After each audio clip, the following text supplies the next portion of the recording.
mental health experts call toxic masculinity. Research found the underlying cause for could be masculinity content culture. Toxic masculinity, we've sort of heard this phrase popping up. The phrase has gained a lot of attention recently, especially with the Me Too movement. It's showtime.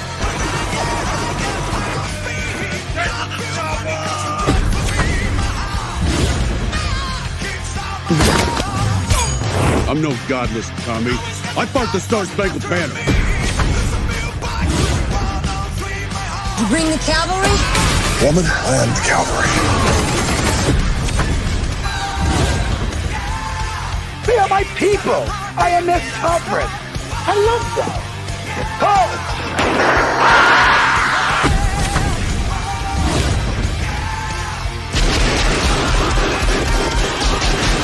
Welcome to the party, pal. I need better assistance now. Not.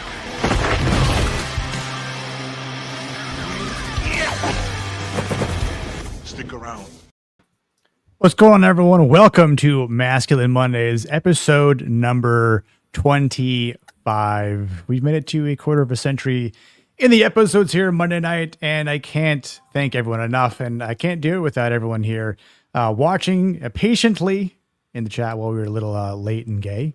I'll take full responsibility for that, but I also want to thank my panel for being here on time, and we've got some new guests, and a long time associate of ours is here again, which is good to see him as well. So before we start getting into this episode, which I cannot wait to talk about, if you're new here, hit the thumbs up button, like the stream, sub. You know, I hear one of the new things that YouTube has actually sent out, that you actually become more masculine if you actually subscribe to the channel. That's a new little thing that popped up. I don't know if it's just specific to my channel or what, or maybe everyone's channel here on this panel. So yeah, I think it's just a selective subset of the YouTube channels. Yeah, it's something about boosting your T yeah. levels is equal to the Yes. amount of people you subscribe to. It's kind of a correlation. It's kind of weird, but it's new science, and obviously trust the science, guys. Right. There's like the new hype button. It's like that. So you see like the hype button on the videos, you hit hype and you actually gain more T as well. So, there's a really cool algorithm that's happening. So I just do that for all of our panel members here and on the stream itself. So listen, if you're new here and you don't know what masculinity is, there's a video in the description below that talks about why masculinity is important. Why masculinity in cinema is important. Go ahead and click on that video. Watch it. It's like 6 minutes long. It gives a nice little precursor to why we do these Monday night streams. And then you can be a guest and watch every Monday night at 9 p.m. Eastern. Jeff up north is our newest guest on here. Jeff, thank you so much for being here. How you doing, man? Yeah, doing good. I was kind of struggling to run around after the gym to get my dinner made, so I ate a quick piece of chicken and hopped on. So the protein, absolutely, yeah, always love to hear that. Sci-Fix, how you doing, man? It's been a little minute since you've been here, but appreciate you joining the stream. It has been a minute. Yeah, thanks for having me back, man. Yeah, I was surprised when you hit me up. I was like, oh, he's been doing his own thing. His channel's doing great. He doesn't need my dumbass back on here. It's fine. And then you hit me up. I was like, Terminator, I'm down. Let's do it. Let's do it to it. I would have called you gay had you said no to the Terminator. It'd be like, what? It's been like, it's not masculine enough, guys. Bring me back when we get like something crazier. Like, we need some K-pop demon hunters up in here. Something you just just the right energy. Come on. Yeah, like Leon, Toy Story, something like that, right? Yeah, duh. That's clearly way more my speed. White or you gay? You are gay. Okay. Yeah. Oh, no. I was like, we need to get some manly men up in here for Terminator, obviously. So, let's do it. My friend, Blue Collar Loser. Yeah, Terminator. Manly glasses. Definitely, yeah, exactly. I've seen Terminator 3, those are glasses. You get the kettlebell going, because it says manly and Terminator. But so, man, listen, I was at Universal at Halloween Horror Nights late last night, real late. And as I'm walking through, kind of had hit with this nostalgia, and I'm like, I remember when the Terminator 3D ride used to be right over there, and it was pretty badass. And they tore it down and put something else stupid there. So I'm like, man, this is so cool. I remember Terminator 3 being extremely disappointing because they filmed one of the big scenes in my town at the time when I was a kid, and I was like, dude, everybody knew about it. They shut down the street and everything, and it's like where it's shot at now is actually kind of like the local bar. It's always been a bar, but they turned it into like the pets that like a veterinary clinic or whatever, but it's filmed all right in this area. And I was like so excited about it. And I saw the movie and I was like, man, this is what I want my town known for. Shit. Unless it's the inflating boobs, and then I'd be all right. Yeah, there you go. Nice. Mr. Goodwin. Yeah. How art thou, sir? He's back from a week off, and good to see you here, man. Hey, buddy, you just see a bright light. I just finished Zach's Circle of Jerks, where we were covering Don Lemon kicking his own ass remarkably. It was something to behold. What a change of pace. Yeah. I mean, it's funny how when he doesn't have someone else to write things for him, he runs into an older Mexican woman who just asks him a couple of questions and then just stands back and watches him beat his own ass up. Destroyed. Yeah. And Miss Cinevere, how are you? I am doing okay. I've been trying to fix some stuff up behind the scenes, so I'm running a little late. But I finally had some answers to Terminator 2 because I never seen the first one. But I've seen the second one so many times. Yeah, so this was, oh man, I had a good time. Nice. That's awesome. And I think it's fitting. I mean, not that I would mind having more ladies on the stream, because we certainly have at one time, but kind of works out that there's a female-led character with Sarah Connor here, and you can be our Sarah Connor, I guess, for the Yay! You can be our proxy Connor. Yeah. There we go. I'm happy to be here. Yeah. And we'll just be we can't have Nadia on. I mean, she would represent the Terminator. Because, that's what I was saying. So, like, if we were all Kyles here, then if Nadia were on, she would be the T-800. Terminator. If we can get Cinevere to have like more production value behind her, her avatar could literally turn into a Terminator. That'd be pretty cool. I know, right? Oh, she's man. like a red eye. No, we know that Nadia actually is one because they didn't install the pop culture upgrade in her firmware, so she knows no movies. Wait, speaking, she shall arrive gladly. What's up, Nadia? How are you doing? She's like, Skynet did nothing wrong. What Nadia's actually trying to do is erase the possibility of knowing that she doesn't know movies. If we can only erase our members knowing that she doesn't know anything, then we'd be okay, or she'd be okay rather. But no, she just destroys humanity. It was like, well, I didn't need to know movies anyway. Well, I mean, if you go by the timing of this movie, we only got a few more years. Then when you hit 2029, Nadia, you can go back in time and erase all of our memories by making sure we never watch these movies. That way, you can be the only one that's seen them. There you go. And then you can mock them. Well, no, hold on. That was a two-step process. You're assuming that she's actually going to see them, then, and that's not going to happen. That's true. What are these things called? Movies? Don't know. I haven't seen them. Oh, okay. Yeah. Should we watch them? Nah, I haven't. Okay. What is movie? Yeah. Miss, what is movie? Movie equal bad. Don't know. Yeah. Bad. Movie bad. Whenever Nadia joins, it's like, hello, fellow humans. I'm sus about you. I don't know. Can I have a Nadia 800? Is that what it's going to be? Yeah. Yeah, it's like a N800. N800. Also, what's up to the people in the chat before we dive into it? Bobby was here like at 2:45 p.m. this afternoon. I'm always right. When I'm wrong, I'm right. Because even though I'm wrong, could have been right. You know what? Bobby. That's such a man thing to do. Come like 5 hours early before everyone else, proclaim he's right, and then just fuck off. Yeah. So no one can argue. Yeah, that's true. Bootzilla, what's going on, dude? Good to see you here. LeBron Jones, good to see you here as well. Appreciate the raid, Zax. I hath raided you. Peepers, how's it going? Even though you're right below me as well, over here somewhere. How's it going, Nicola? Doing well, man. It's been a long day, long weekend, but listen, always look forward to Monday nights here with everyone. So, Conrad Jab low me. Something along those lines, right? Sure. Yeah, wave. Waylon, our good friend here. I pounded that like button like Sean Connery smacks your lady. Hell yeah. I agree with that. With the He was backhand. asking for it. With the backhand, yes. Krovax, how's it going? Good to see you here, my friend. Alfredo, just in time, sweet.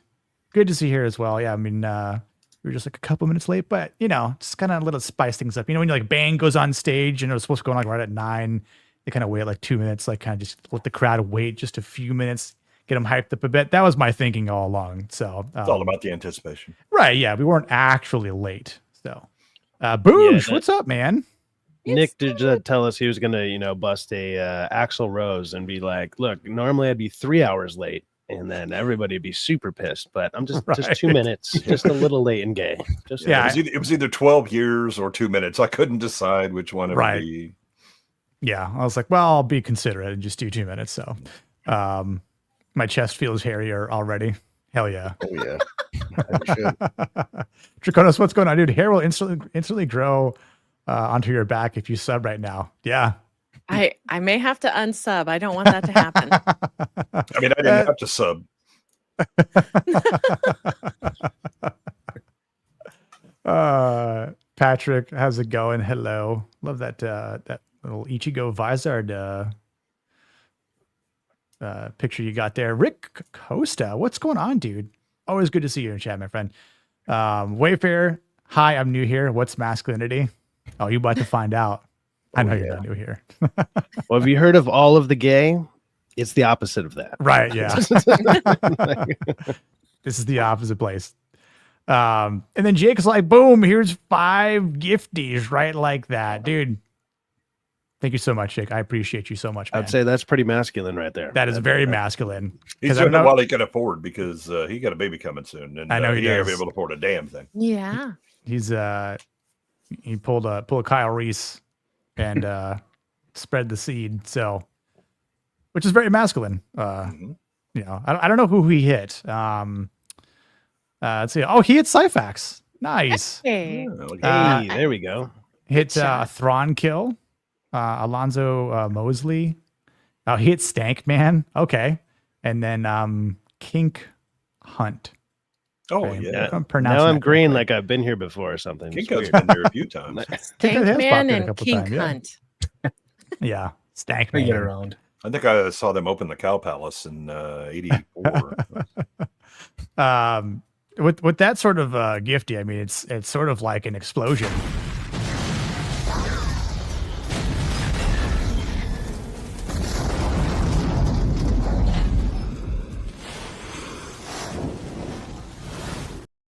It's more green all over the place. Love to see it. Instead of fire, because, you know. Fire I think bad. this is the first time, I've seen this movie millions of times. It's the first time that I realized that they screwed up the model and had the wrong headlights. Oh on shit! On the front Really? cam. Yeah. I didn't watch it now. Oh, it's funny. You know, I just rewatched it like 5 minutes before we started because I watched it last night and I probably had about 30 minutes left. Me And too, I was like, Jay. all right, I'll watch the last 30 minutes before the show. And I just saw that scene. Like that's where I started out, basically, was that explosion, like maybe 5 minutes before that explosion scene. And I was just like, man, I don't remember like the model looking that like, I don't know. Modelly? Yeah. Yeah. It's very, very, very animated. That's the It's that's the very of problem its with time. here's 4K and you're like, oh no, Yeah. that's a miniature. Oh, no. Oh, that's a it's miniature. better to watch it in lower definition. At Yeah, that yeah. point. You're It's like true. 4K. Yeah, it's problem. Some films do not need the 4K transfer.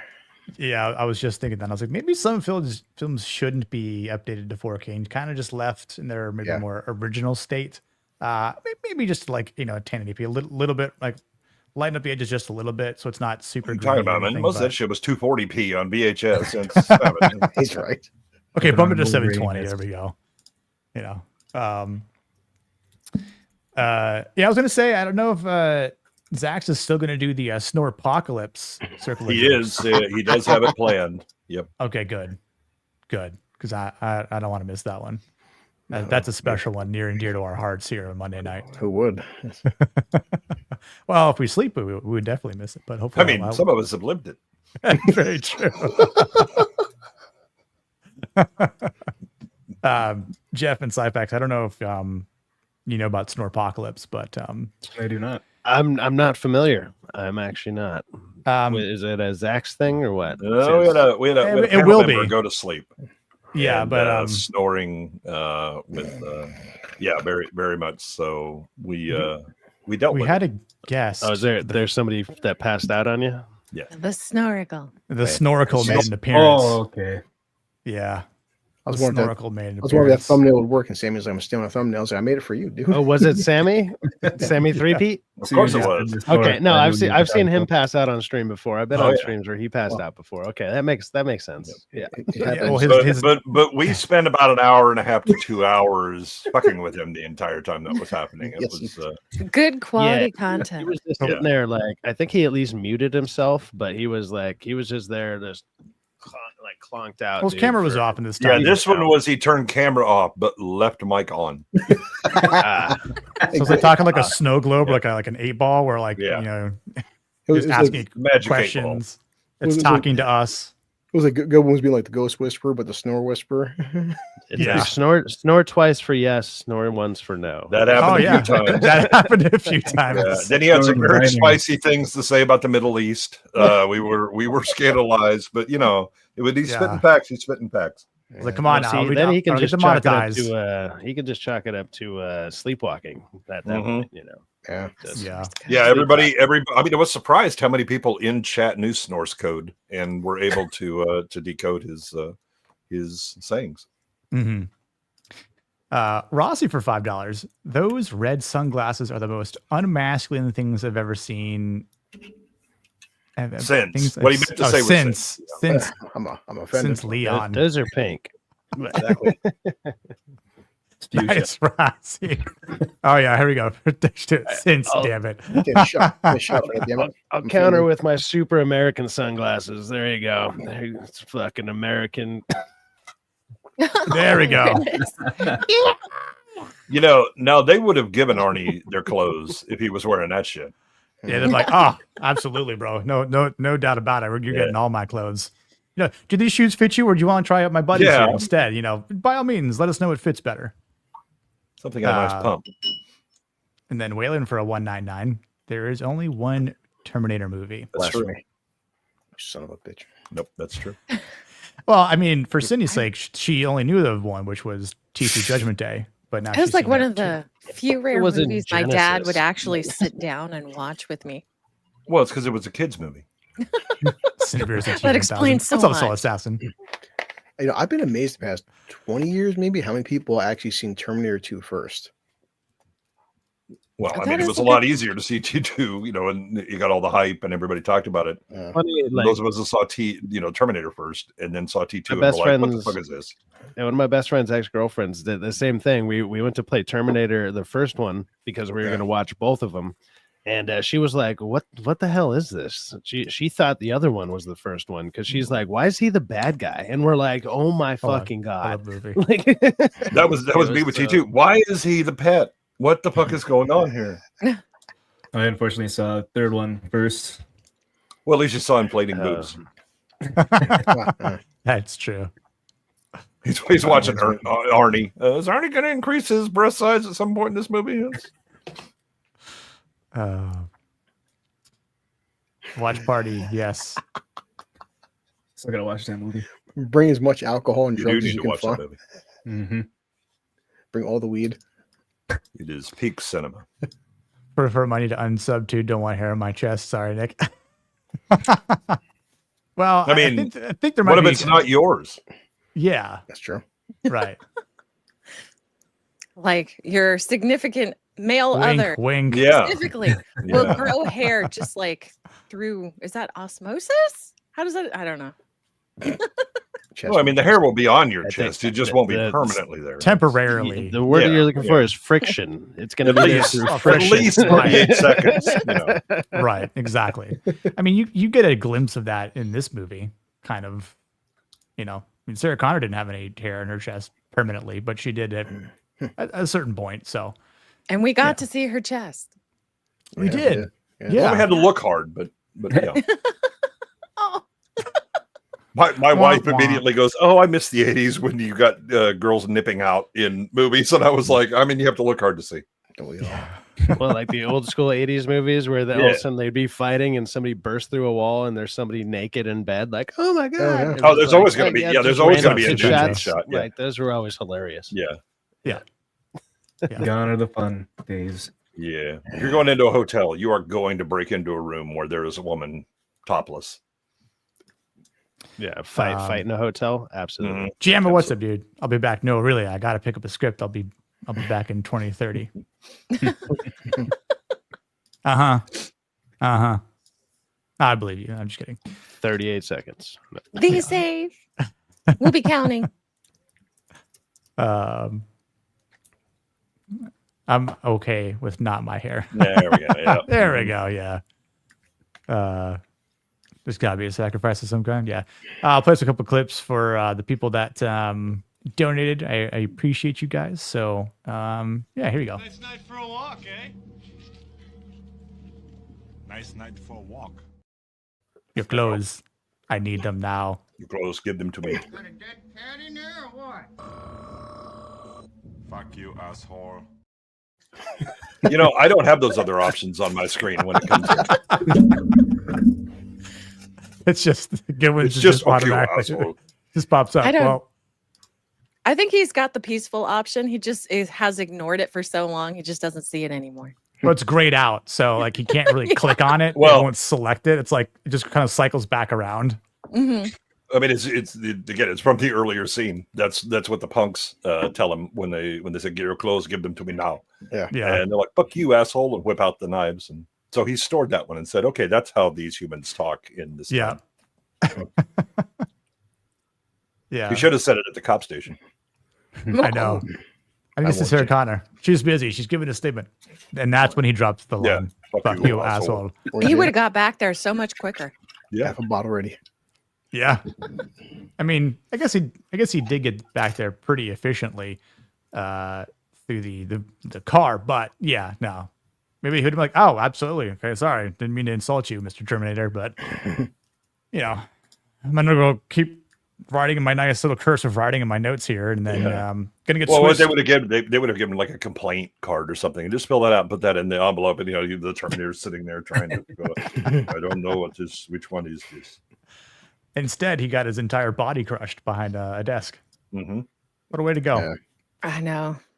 He could have just let the guy pass by, and then all of a sudden you would have you would have still would have died later on, of course, but at least would have lived a little bit longer at that point. So, the choices we make, right? The opportunities given to us. Yeah. Wouldn't have been suddenly Plymouth. Right. Yeah. Solacessa says, whoa, hold on. Was that the Shao Kahn actor who the Terminator steals their clothes? Yeah. Does that make the Terminator the MK champion? Dear God. I believe Well, it was, yeah. Let's see. So we got Bill Shao Paxton. We Yeah, have that was him. Yeah. You have the When guy he was from all young Cobra. and whatever. Mhm. Yeah. And then I don't know who the tall one is. The one that he actually gets the jacket off of. The one that hands it to him. Yeah. I don't know. Right, because Paxton's the one in the middle, and Yeah, he throws him. Then Yeah, the guy from he's the one who says, Cobra "Fuck you, decides asshole." to stab him, and that ends well for him. And then the other one that he tossed over the fence, like, takes off his jacket and is like, "Here you go, man." Yeah, wasn't that him? Oh no, it looks like him. I guess it's a common misconception. I just looked it up. Oh see. man, I thought it was him. It looks It like does- him, just I mean, a he little a little smaller, but I mean that would have been a good 10 years before that. So It like looks super 5 to 8 close years though, before, man. Like, almost 10 years. Yeah. It's almost uncanny. How? Let me see if I can open up this image in another tab real quick. Oh, Brian Thompson? No, that's Brian Thompson. Thompson. That's Yeah. Brian Thompson. He's also in Ooh, Cobra. Yeah. Yeah. Yeah, he's the one that Arnold punches through. Yes, it rips his heart Hard out, out, right? yeah. Yeah. Yeah. And then the guy that he actually gets clothes from is the tall one on the left. Mhm. Yeah, I don't know who his name is, but Yeah. that'd have been cool though. No, that's the same dude. That's Brian Thompson. Yeah, I Brian assure you. Thompson is. I just looked it up. He's in Annihilation. Yeah, he is is. in it. Yeah, MK Annihilation. Yeah, Yep. that's Shao Kahn. Yeah. Yep. Yeah, he's the 80s bad guy. What's up, Tony? How you doing, man? Working Yeah, all the moments. Just want to say distinctive hi. Hello. Hope you're doing well on the other side of the world. Yeah, you're right. He's just got that look. Some guys got that look. He's just, when you see him. Yeah. That's right. Okay, good catch. Yeah. I liked him in Joe Dirt. He was the faux Silence of the Lambs there. Yeah, it's been a while since I've watched MK Annihilation, honestly. I've been like 30 years. I used a clip from it on one of my first videos like a year ago, so I rewatched some of it. But I was like, oh my god, the delivery in every line and basically that whole movie is awful. It is so bad. Yeah. It is notoriously biblically terrible. It is really bad. Okay, so let's talk Terminator Masculinity. There's really not a lot to talk about in terms of the characters because this only focuses on 3 people essentially. If you want to count the T-800 as a person, or whoa! Now hold on. Well, not Nadia would. So I mean, so we have the smartest man in this entire movie. The doctor? No, Just kidding. No, the black trash truck driver. Who, it's as true. soon as like there's a bright light and a naked Arnie, he goes, "Man, this is some white people shit," and he just leaves, and he survives the movie. That's Meanwhile, true. you've got white bum who has white privilege, but everybody is still bright light, and he gets his pants stolen and all that. I mean, if he'd have been as smart as my trash truck man, he would still have his pants. But at the end, he just tells He's that still one alive. white guy to get out of the 18-wheeler, right? Yeah, he but that's started- a different.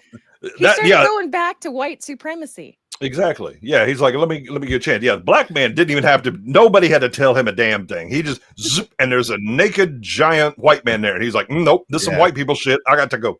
What a huge. Well, it's funny. Anybody that actually listens to the Terminator throughout the movie doesn't die. Like if they just comply, like you're good because he's not after you. They don't know that, obviously. As long as your name isn't Sarah Connor. Yeah. Man told him to get out of the truck. Got out of the truck. So. Yeah. No, there was the woman that answered. He goes, Sarah Connor. Yes. So she's cooperating, and then bang, bang, bang, bang, bang. Oh, that's No. It's not like the door was going to stop him at least, but she was trying to play nice. It was just that was the other thing. I told my wife, I was like, see, this is some white woman shit right here. You look at this motherfucker come up on your porch and knock, and you decide to open the door. Yes. But you know that person doesn't belong there. Call the cops. Exactly. Trash truck man got kids to feed. Got that big old family, and he will be able to do that because he is alive. He's still alive, and he has his pants. That's It's true. just funny throughout the whole movie. It's like he doesn't technically know what she looks like. He only has her name, so it's like they do though. Anybody he goes up to, it's like if you just say, "Hey, are you Sarah Connor?" and they're just like, "No, I'm not." And then they just walked away, she would have been fine. Yeah. Well, do you think Trash Can Man got the plot immunity because he actually came back for his kids when he went to get cigarettes? He could have been. Ooh. I mean, the Lord loves a working man. Yeah, I mean, that's quite a story to tell. Like, who's going to believe him? Man, last night I saw. He was like, I don't care. I left. There was some white people shit. I left.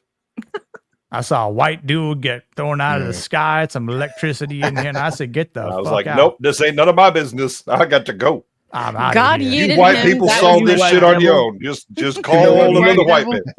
Maybe I don't need that gallon of milk. Nah, hell no. He's like, you know what? Maybe I will go back to my family tonight. Yeah, I think I'm going to quit smoking. I have seen some shit. That nicotine's hitting real hard right now. Yeah. I saw some man ass and I was out. Exactly. That white boy was into something. I don't know what it was, and I don't want to know. I'm just getting the hell out of here. What's up, Jerry? Good to see you, my friend. Jerry. What's up, Jerry? Yeah, the opening is a little interesting. Obviously, it kind of just sets this tone of what the future is, right, in 2029, which, I mean, we're about 4 years away from that. So, We've still got some time. Everybody in LA, look, it's going to improve. Right? Yeah. Might want to move a out single while turn you on the have the street. chance. Yep. Yeah. He's talking about Skid Row already looks like this, dude. Like, No, it looks worse. This is cleaner. There's no bums around. I don't know. There's a lot of nice cardboard houses out there. Like, Man, you don't see any human shit laying around here. People panhandling, trying to, wash your window or anything like that. And the traffic is great. Look how fast they made time in that old 70s GM Colonnade car with a gun in the down the middle of the road. Yeah. Yeah. Look, the National Guard had to stay around. I'm sorry. We love the atmosphere and the aesthetic, Nick. We're just like human skulls everywhere, man. It's terrifying. I mean, I think what makes this opening scene interesting when kind of just thinking about this through the lens of masculinity, like it's desolate. Obviously, the future is machine ruled, but we do know that there's a human resistance that is led by John Connor, and obviously, like they're battling against Nadia and her forces of Skynet. Yep, exactly. And it's really that Kyle Reese that is the hero that emerges from this chaos in this weird time loop father-son cycle that happens. But well, the other thing is Kyle has demonstrated to be a gentleman because he says the women in his time are great fighters, except that bitch got killed in this scene. So he threw the bomb and it worked. She just and then there's just smoking ruin. Yeah, she didn't duck when she needed to. Mm. Yeah. I thought about who should read this. Goodwin. I'm like, Goodwin. I was like, well, either Goodwin or Cinevere. It might be better to read the this. machines rose from the ashes of the nuclear fire. No, go for it. Cinevere. No, go for it. You want me to read it? Yeah, in your best Sarah Connor voice, Oh goodness, look like I can't whine like that. That's true. I mean, you don't have to whine. Yeah. She's going to be the battle would not be fought in the future. Yeah. Machines rose from like the ashes of the nuclear fire. Okay, maybe okay. So with AI, what would AI Cindy sound like? Maybe something like that. Maybe Cindy Connor. Oh crap, I don't know. Let's see. The machines rose from the ashes of the nuclear fire. Their war to exterminate mankind had raged for decades, but the final battle would not be fought in the future. It would be fought here, in our present, tonight. Oh, that was good. I mean, I have to say that the exterminating mankind, that seemed kind of upbeat. I was excited about that. Let's go. I know. Yeah, I was like, let's have some exterminating. Yeah. Nuclear fire. Let's go. I'm ready to party. We're fighting for a war here. All right, let's do this. You gotta get somebody to do like the honest trailer, like in a world, the machines rose. Oh, I heard man. that. And like, how can I replace Siri with Cine on my phone? I can be like, hey, Cine, read this for me. Well, first you have to install larger breasts. Yeah, that would help. Well, it was like if Sarah Connor's doing the narration to her son John Connor, right? But like, yeah, if I could do Sarah that. does do voiceover in his film. She does, yeah. Is that the Rose from the ashes of the nuclear fire. I mean, I could do something like that, but like, Oh wait, do I have a robotic voice on? Maybe I do. Okay. Machines rose from the ashes of the nuclear fire. Their war to exterminate mankind had raged for decades, but the final battle would not be fought in the future. It would be fought here, in our present, tonight. I think that was so much better. You got to say, brought to you by Taco Bell. Plankers. Sounds like automaton there. Yeah, what sounds better when I say it or as a robot or what? No, Cindy was like very excited. I was like, let's go. It's like a vacation. Sounds creepy. Rose from the ashes of the nuclear fire. Okay. All right, I'll pay you. The Enjoy your dinner, man. rose from the ashes of the nuclear fire. I'm like, yeah, there you go. I bet you Terminator will be like, what is non-binary? We only have binary code in the future. I don't understand. Yeah, I don't understand what is not 0 or 1. We're like 2s and 3s and 4s. Yeah, that's only just like Uzi 9mm. Yeah. Do you see this minigun? Yeah. Here, I show it to you. The non-binary are out. I need to phase plasma rifle in the 40-watt range. Nice, Rick. Okay, cool. I understood there would be pie and punch. There will be. I mean, it's nuclear fire with pie and punch.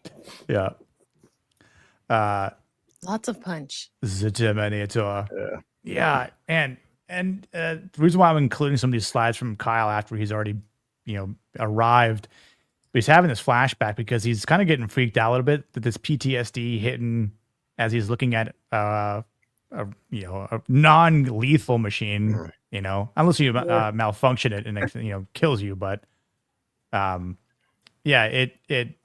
a pretty nice transition that goes from just the regular tracks to tracks that have skulls underneath it, as you mentioned, Blue. And again, I think the importance of this flashback in the opening setting is to show that Kyle Reese, his masculinity.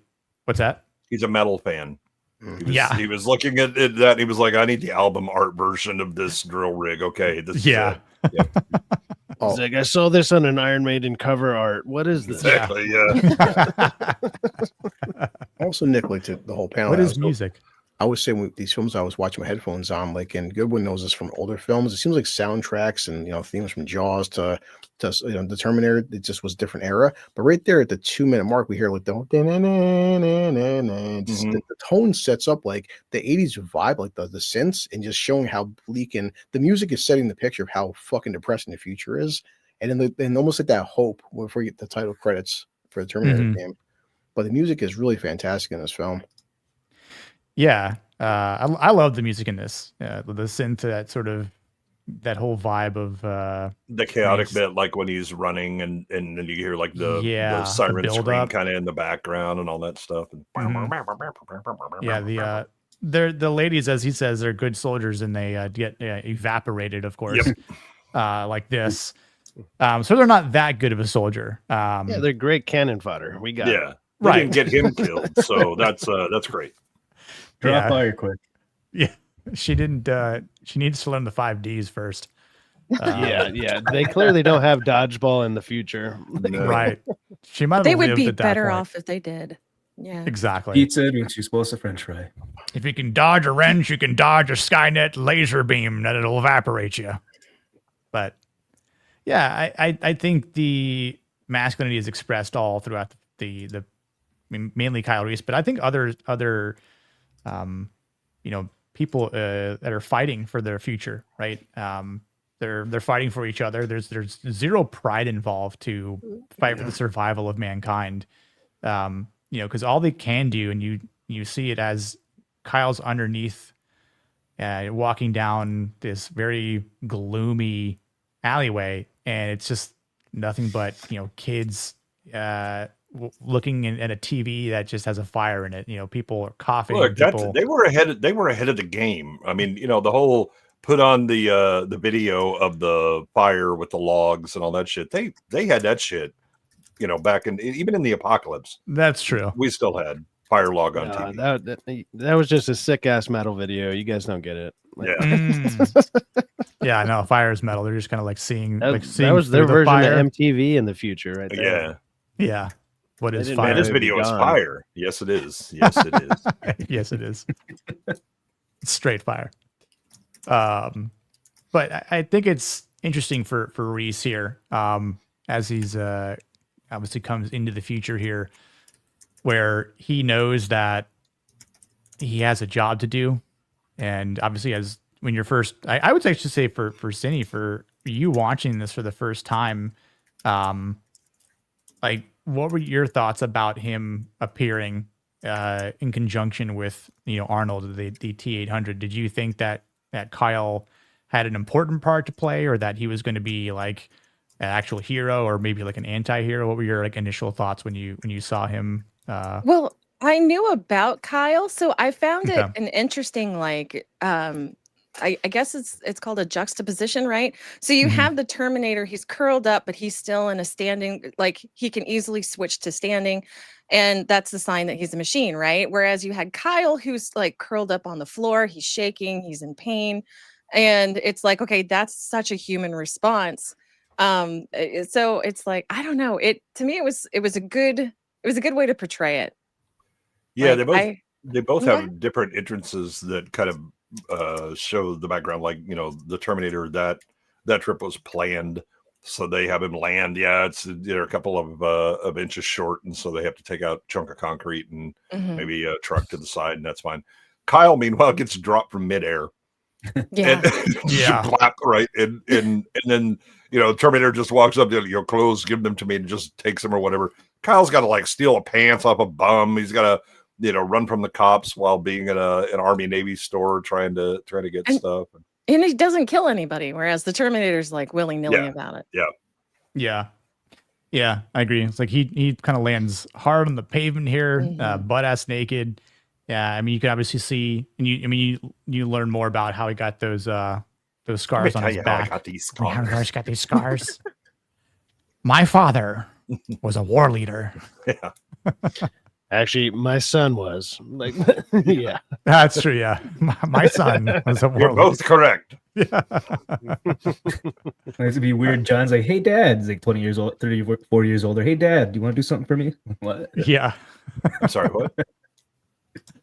It's funny, Dad. It's funny throughout the whole movie. It's like the way So Kyle funny. talks about it. It's like John gaslit him into going back. He's like, "Here's a picture of my mom. Yeah, I hope you don't fall in love with her. By the way, don't have sex with any other women. It'd be a The bad only idea. good-looking woman you'll see in the future, but she's in the past. Guess what? We have a way to send you back. Yeah, you interested? Yeah. You want to yeah. volunteer, possibly? Like, You're also going to be the 30-year-old virgin when we sent you back. It's the only way that I'll be here. I'm not going to tell you that though, because It's like, son, let kinda me tell you about funny. intercourse. You're gonna bang my mom. What? Isn't she dead? Yeah, like like reverse Sir. Back to the Future. yeah. You know where she's buried. Is this some sort of loyalty test we're dealing with here? Mr. Connor, I will not do that. No. It's okay. I want you to. Sir, it's okay. I promise. I don't. I'm all right. No, it's fine. Believe me. Maybe the machines were right. It's It's the only way to because- save the future. You got to bang my mom. Who's been dead for quite a while. What? It's a Minor nice gamer. setback. Yeah. And then not so distant future. Yeah. Fire. The great Cornholio. Yeah, I would say. Oh, you say something? Oh, go ahead. Oh, I was going to say in terms of, like you mentioned, Cindy, the way Reese comes in and, obviously he's being chased. I'm like, he probably doesn't really realize who the police are, or maybe he does. It kind of just makes you wonder how much was told to him prior to coming here, right? Oh yeah. How much he's maybe retained over the course of time and talking with John, and like what did he have to tell him about, right? Like as John grew up in the era of police officers, law enforcement, right? I mean, just even these small nuances of like when he's in the store and he's grabbing clothes, right?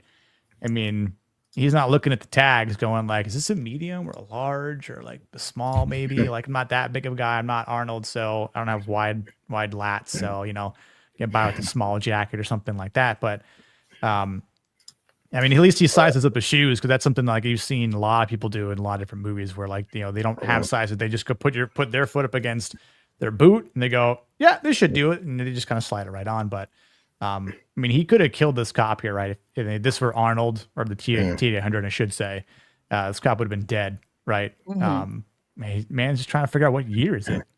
Kind of like Jumanji, right? What year is it? I'm not sure how masculine is, Nick, but as people point out in other streams, that the Terminator shows up, he's just this hulking, slow beast and is presenting. And Kyle, he shows up, he's just in a shitload of pain.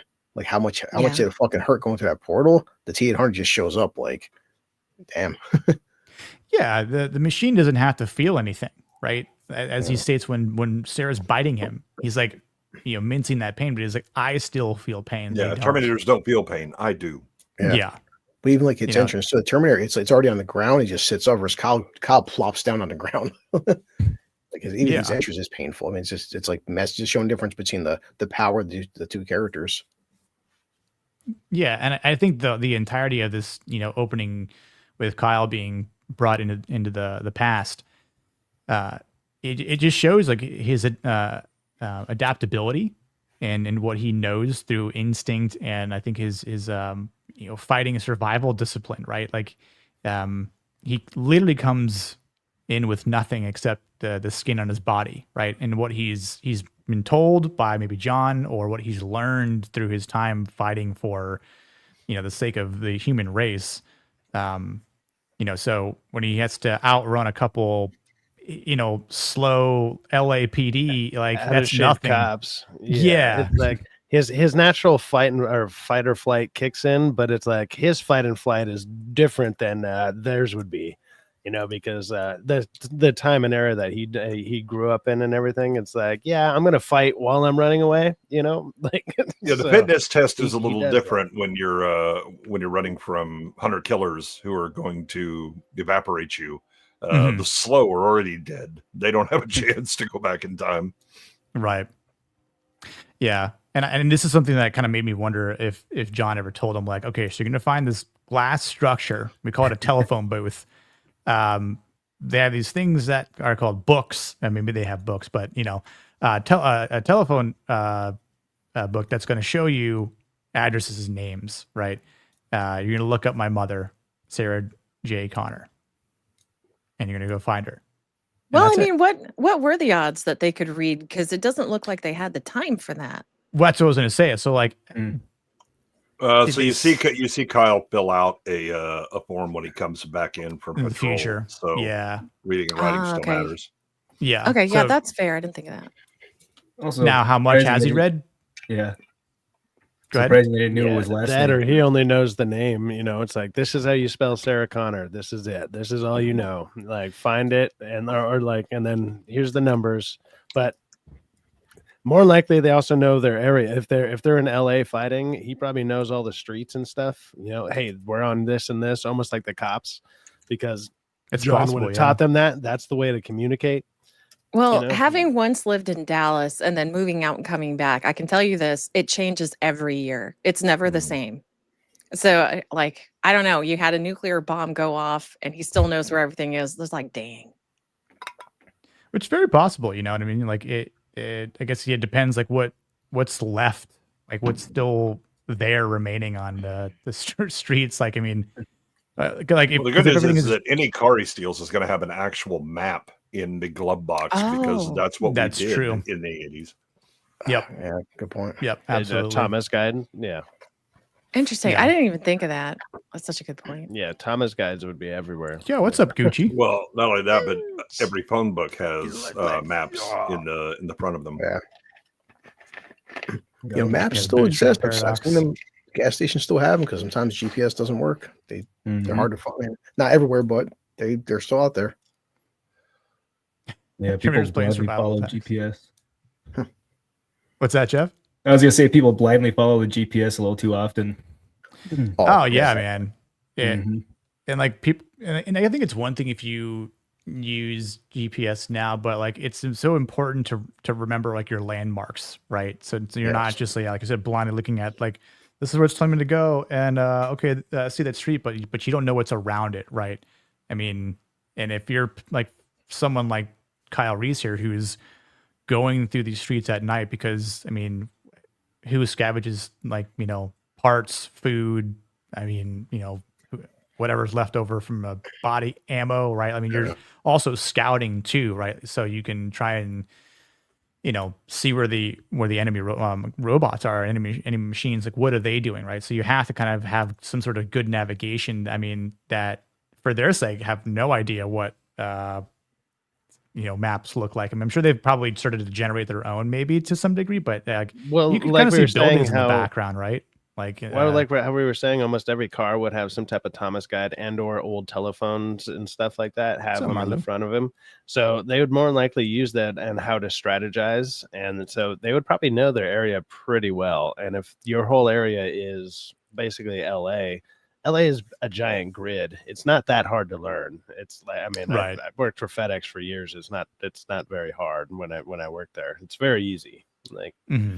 It'd be kind of the same. I understand what Cindy was saying, how some things do change, but for the most part, your big landmarks and stuff like that would be pretty easy. Other than obviously in the future that we see here, most of it looks decimated. So Yeah. The buildings are a lot shorter than they were before. Yeah, just a little probably. bit.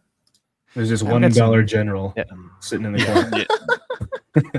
Still in So, business somehow. it's like, dude, Spirit Halloween is still open. What Yeah, is what this? the hell? Like, They're everywhere. Now, to the credit, they finally in LA they finally solved the homeless problem. Oh. yeah. Hey, what's up, Abe? How you doing, man? Good to see you here.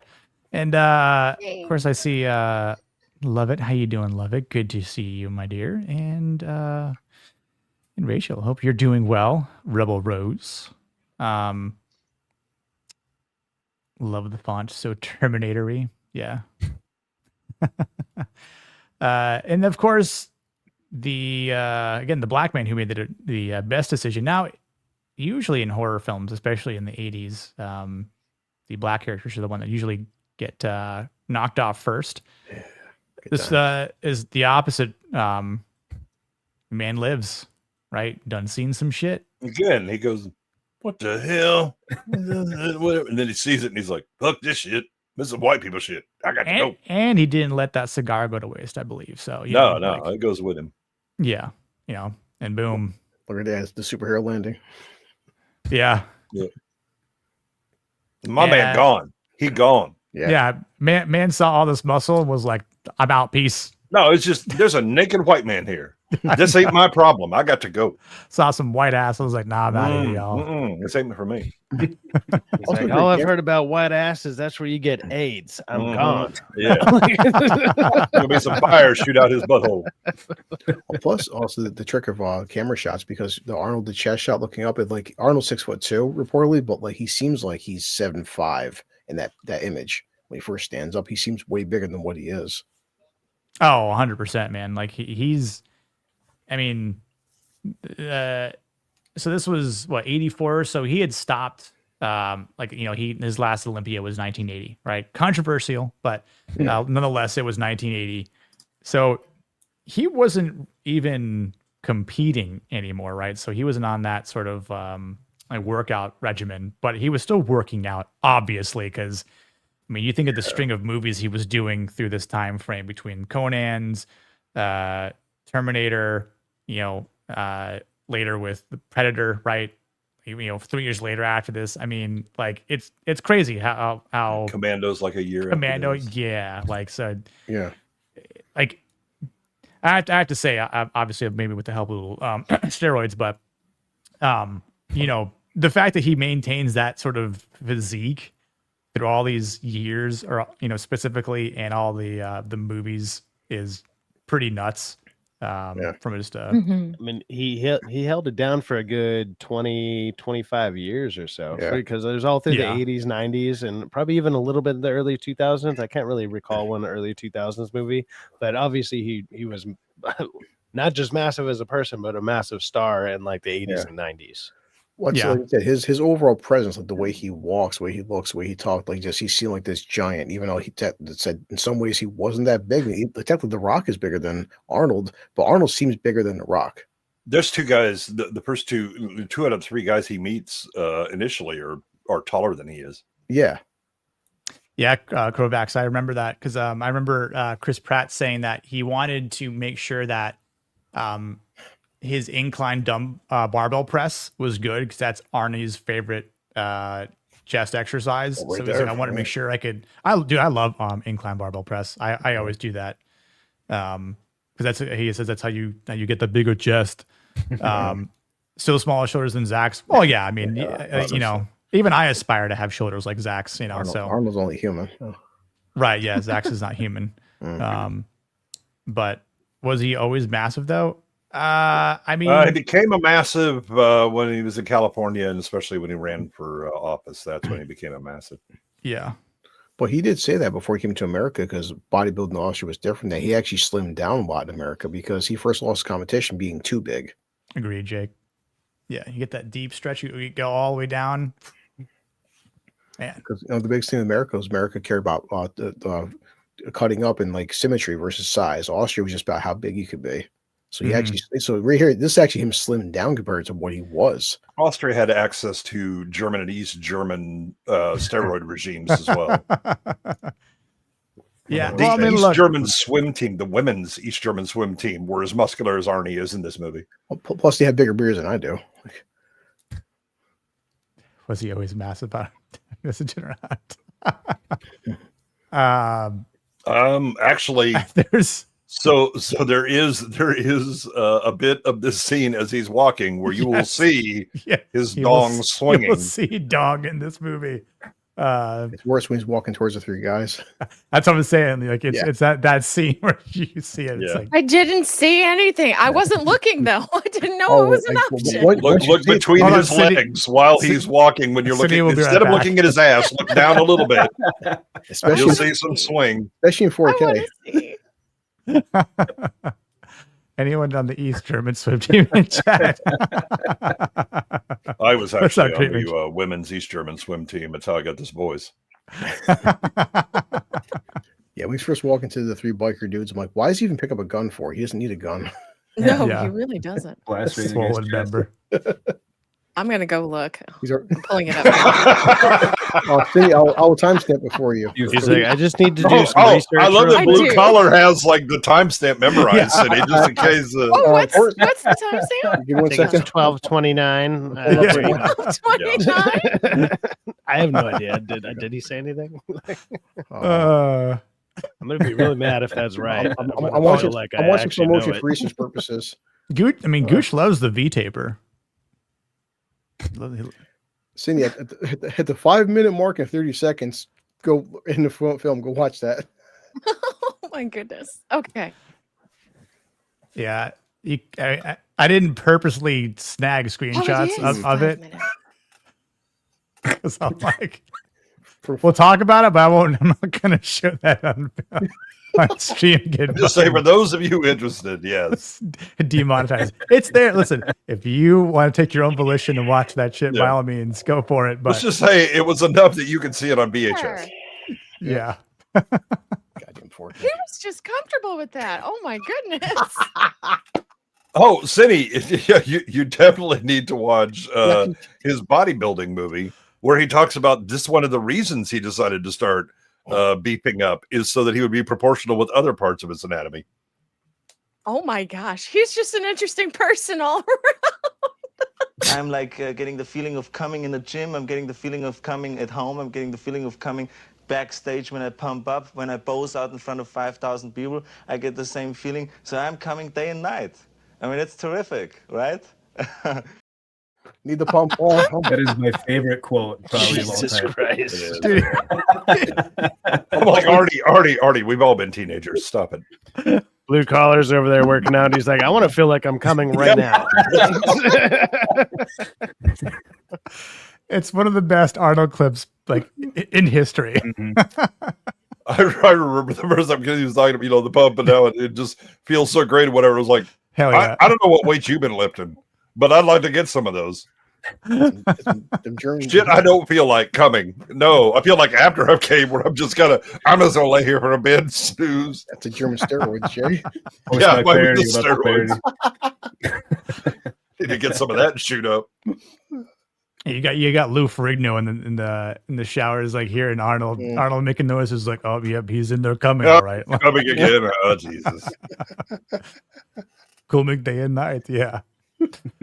Lou Ferrigno is a big dude, man. I got to meet that guy like a couple years ago. He's still in good shape. I met him. He's still huge. He's a big dude, man. I had to go and get him lunch because I was helping with this catering thing, or like I was helping out this comic shop at the time, and all he wanted, like instead of a sandwich, all he wanted was a bunch of slices of turkey, and it was the weirdest. I was like, "What the fuck?" He was like, "This is my diet." I'm like, "Okay."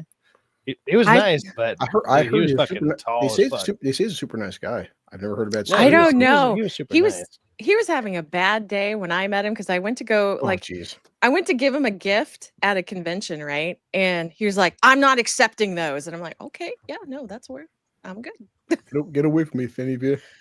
Yeah, pretty much. Maybe he was in Hulk mode. He's Maybe David Banner gotten angry. Yeah. Yeah, the gamma rays were flowing. Brian Thompson, Shao Kahn himself. Yeah, but we learned who won this Mortal Kombat here. It was the Terminator. The additional DLC. Nothing clean. Yeah.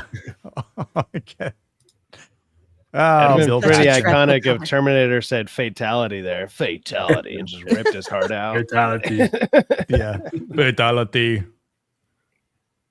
You win. I guess it's Bill Paxton for Amazon. Bill Paxton's the punk leader. They're just all punks. They didn't give him names. Why does the other dude look like his face got ran over by a truck? Because that's the actual makeup he's putting on. But yeah, it's Bill Paxton. Yeah. So do you think he ran a tire over his face to get that? No, he just drew that shit. Yeah, I thought it was cool. Like draw punk. tread marks. Yeah. Exactly. Yeah. See, this is punk, not Pink Floyd. Yeah, it's not Punk Floyd, nor is this that gay 90s shit that Green Day used to trot out. Bunch of upper middle class white people complaining about it. They ain't getting enough Prozac. No, these are anger motherfuckers. They were looking to get yet. Yeah, something like that. Right? I appreciate you, Jay. Wake me up, Jay, when September ends. Yeah, your soul is mine. Yeah, he basically ripped his soul out of him. I mean, it was his heart, but yeah, like that was. Is that your best? We need the Mortal Kombat finish where you have to give them your clothes. Friend, one fight. This is what Cindy's hair looks like in the morning before she gets it ready. Gonna start playing some Living End here. I have long hair, creamage. Hot damn. Like if I were to do that, it would go past the roof right there. When I was in college, I decided to go as a mad scientist and took my hair and put it straight up, which made me about 7 foot tall. Oh my gosh. and then the neighbors above, because we were having a party in our apartment, and the neighbors above apparently complained. So I went upstairs to ask them about it. And so I wear like a white lab coat, and I'm 6'5" normally. But with the hair, now I'm about 7 foot or whatever. And they open the door, and it's just me filling the entire door, like beyond the top of it. I was like, yo, have a problem? No, we're fine. All right. All right, just checking out. I'd have sassed the shit out of you, Jay. Mm-hmm. I love look, little tiny woman. So many streams, Gord King says that I don't think Bill Paxton's dead because he just Arnold pushed him. No, he grabbed him by his chin, threw him, broke his neck midair, and kills him. So Bill Paxton's dead. Yeah, only one survives. Yeah. Yeah, to me, I was like, by the time he's dead at this point. Yeah. Like his throat was crushed, and he was throwing I don't know, a good 6 feet probably at least. Like don't step, pumpkin. God. And then this guy, you could see Brian Thompson's soul being just left in this moment. Yep. That's not the blurriness of the photo. That's actually his soul. Yeah, that's his soul exiting. Yeah. Yeah, and then. He's like, note to self, that was not the best comedy routine option to choose, is to bring up the wash day. This guy apparently very sensitive about it. Dude's like, well, this guy's getting my clothes. I will be gladly naked. Yeah, here you go, man. I got Can no we just problem. skip that whole punching my soul out? I got no problem going bare ass. Maybe I should be the one naked here, not you. That way we switch. Do you think he lived though? I know what it was. Probably. You know why he lived? He said please to AI. And so therefore he was like, oh, okay. He gets a pass. Sweet. I'm going to live. Rachel, that's possible. Maybe he did just chalk up an actual dirt bike tire and was just like this. Just somebody just rolled it across his face real quick and was like, there you go. That thing's a car tire. So I look forward to you just lifting that up and rolling it on your face. Maybe it's on the ground. If you don't got a rim on it, that wouldn't be too bad. You throwing a lot of tires around? And there's two of them though. Maybe. All right, now pick it up and precisely put it on your face so that all of the treads are exactly in line with you. Well, if you got a bunch of people who are doing it, I mean, if you got two people lifting both sides. Now you called it support. I don't see anybody supporting that man. That man is all on his own. Oh yeah, sitting there doing him a Marge Simpson cosplay. I cannot. I don't want to do that. Please, I'm gonna try and do the voice, and that would hurt. Oh, that would hurt my voice. You gotta get your voice on. Hello, Marge. Hello, Marge.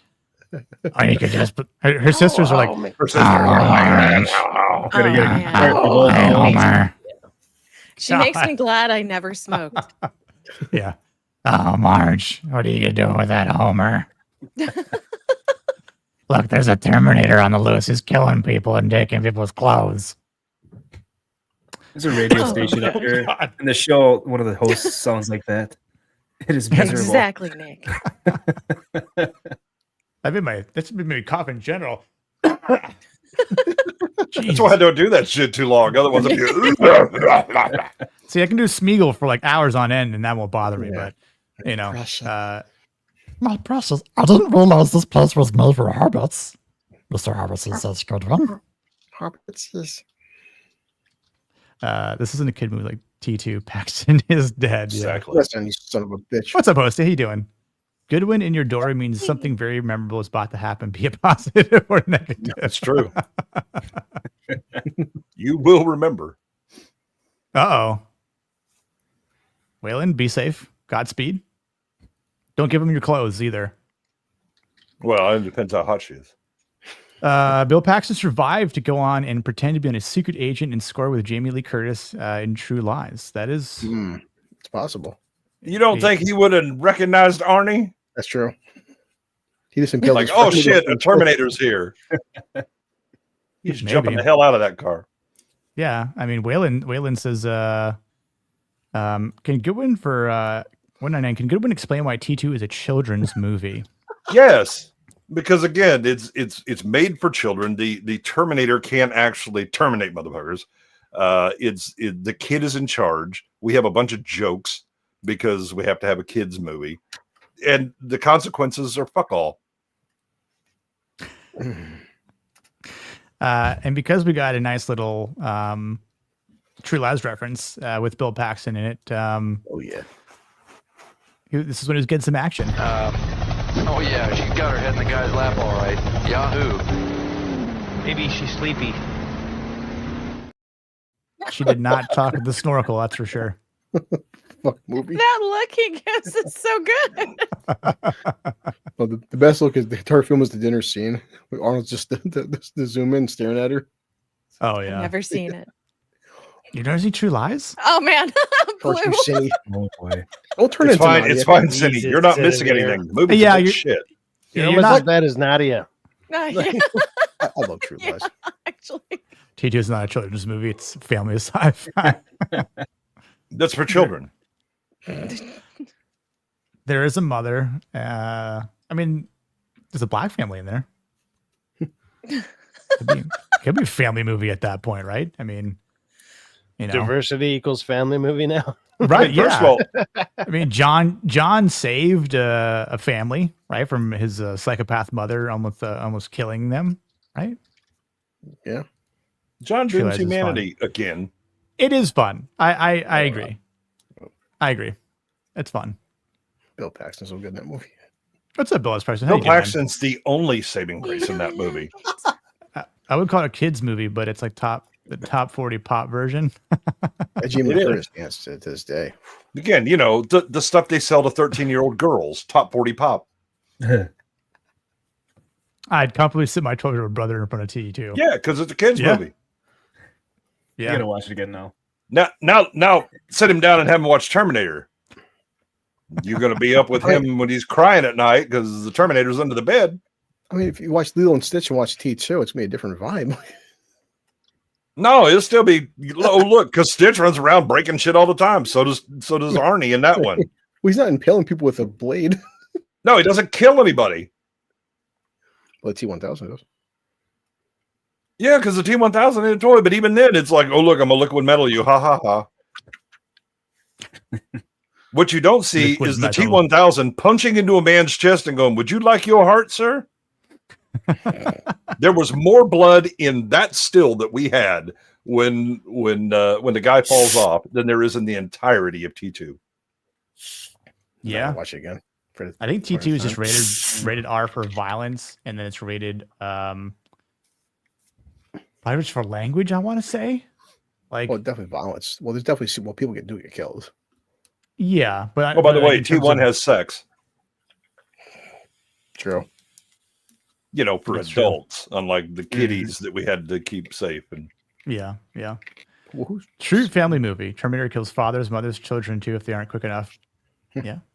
That's so true. No, that's not what happens in T2. Sorry. T2, he kills like the step parents and whatever. Like Yeah, they're not put real the needle parents. through So the they're eye out. or whatever. Yeah. Yeah, you know what didn't happen? That blood. Remember when the T800 rips Wait till we get to arm T2, flesh okay? off? Yeah, I do. You remember? You know how that's not a human? Okay, You remember how in T1 when the Terminator actually ripped someone's chest open and took its fucking heart and showed it to him? Yeah, we watched it. Because that was an adult movie. The poor guard. Also, T2 exists because of bullshit, because T1 basically closes the universe. Mm-hmm. Time travel's always fucked. Well, especially this one, because you essentially it's create a paradox, and so it's Yeah. stuck in itself. Mm-hmm. You can't have T2. But the minute you have T2, you can have T3 and all the other ones that suck.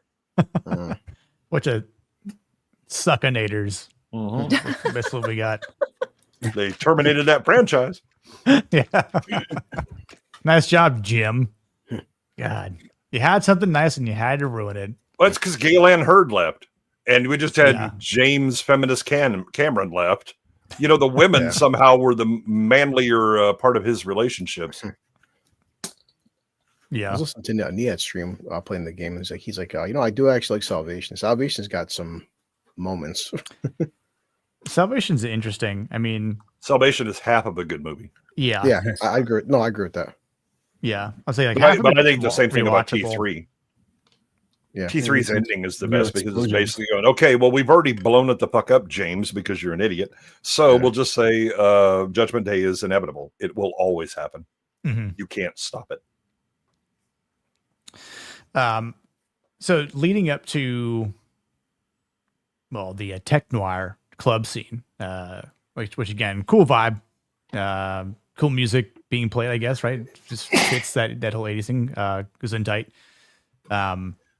We're learning that there's two other Sarah Connors that have been killed. So By the way, these two guys are the other masculine characters. Yeah. Oh, definitely. Yeah. Ed and the guy who has stories, but he never has a chance to tell them because he keeps getting cut off. It's Ed and Ed. Yeah. The They are. Eds. It is because Yeah, I know.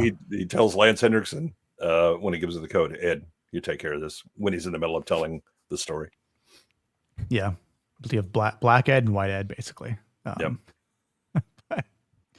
I like their dynamic, but yeah, I would agree that they're the other two masculine characters in there, and obviously like it's the same day killer as it calls it, and poor Sarah's stuck with the reptile friend, much like Leon is with his pets, but same hair, kind of to some degree, but Sarah's Huxley was a great co-host on that movie or whatever it's called, Mascot, whatever. yeah mascot, yeah exactly. There we go.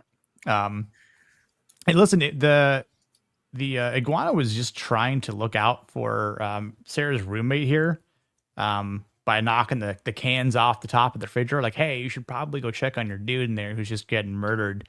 But go ahead, keep being a good woman and making that sandwich, though. So I mean, All right, now hold up. She's not a good woman, right? First of all, she's clearly a dead fuck who just listens to music and bobs her head, but nothing else moves. Now, when she gets out of bed, all of a sudden she's shaking it everywhere. But that's not happening. So One person though, I was sad. I was sad when she went. she's disappointing. She's fine. She's just. And had my man not been suffering the post-nut weakness, he might have had a chance against the Terminator, right? But oh, by the way, that actor is the same guy who's Slider in Top Gun. Is it really? Yeah. You're He's right. Yeah. Man, I didn't recognize him in that. Wow. Yeah, you feel bad for Sarah a little bit. Like she's just kind of going out to dinner by herself. I don't. You don't? No, because what happens is these white women, full of their own privilege, don't even bother to check the answering machine to see if maybe somebody had canceled in a timely fashion. Nah, she already got her hair done and all that stuff. And they go, oh, Should we check that? Yeah, maybe we should do that. Oh, he canceled. Well, he's an asshole. No, that's on you, bitch. You didn't check the phone when you got home. I agree because I yelled at my screen too, but she was also willing to break his kneecap. So Ginger won some points with me. But again, no, don't enable your crazy white friend who too privileged to actually check the voicemail. She goes and shook none of them. No, it's true. They were just laying there going bad on the shelf. Wailing haven't watched Top Gun forever. Maybe we need to change that. It is the 80s here. Also, I just didn't notice it. What's up, Cannoli? How you doing, man? Good to see you here. I didn't notice it until like this time, but homeboy that's like behind her there is like oh, he's checking her out the whole time. Yeah, like, that's because he knows she's a simpleton. Because she walks up to a payphone that has a note on it, and you don't even have to read the note. As soon as you see paper, you're like, "Well, that one's out of service." But nah, she go pick it up, and try to use it anyway. She's blonde. True. Yeah, and it may be natural. Well, Waylon, you're not a simpleton though, so well, well, that's true, Abe, because Nadia is white and she's the worst. Is the worst type of she's a white woman Terminator. Skynet produced Terminator. Yeah.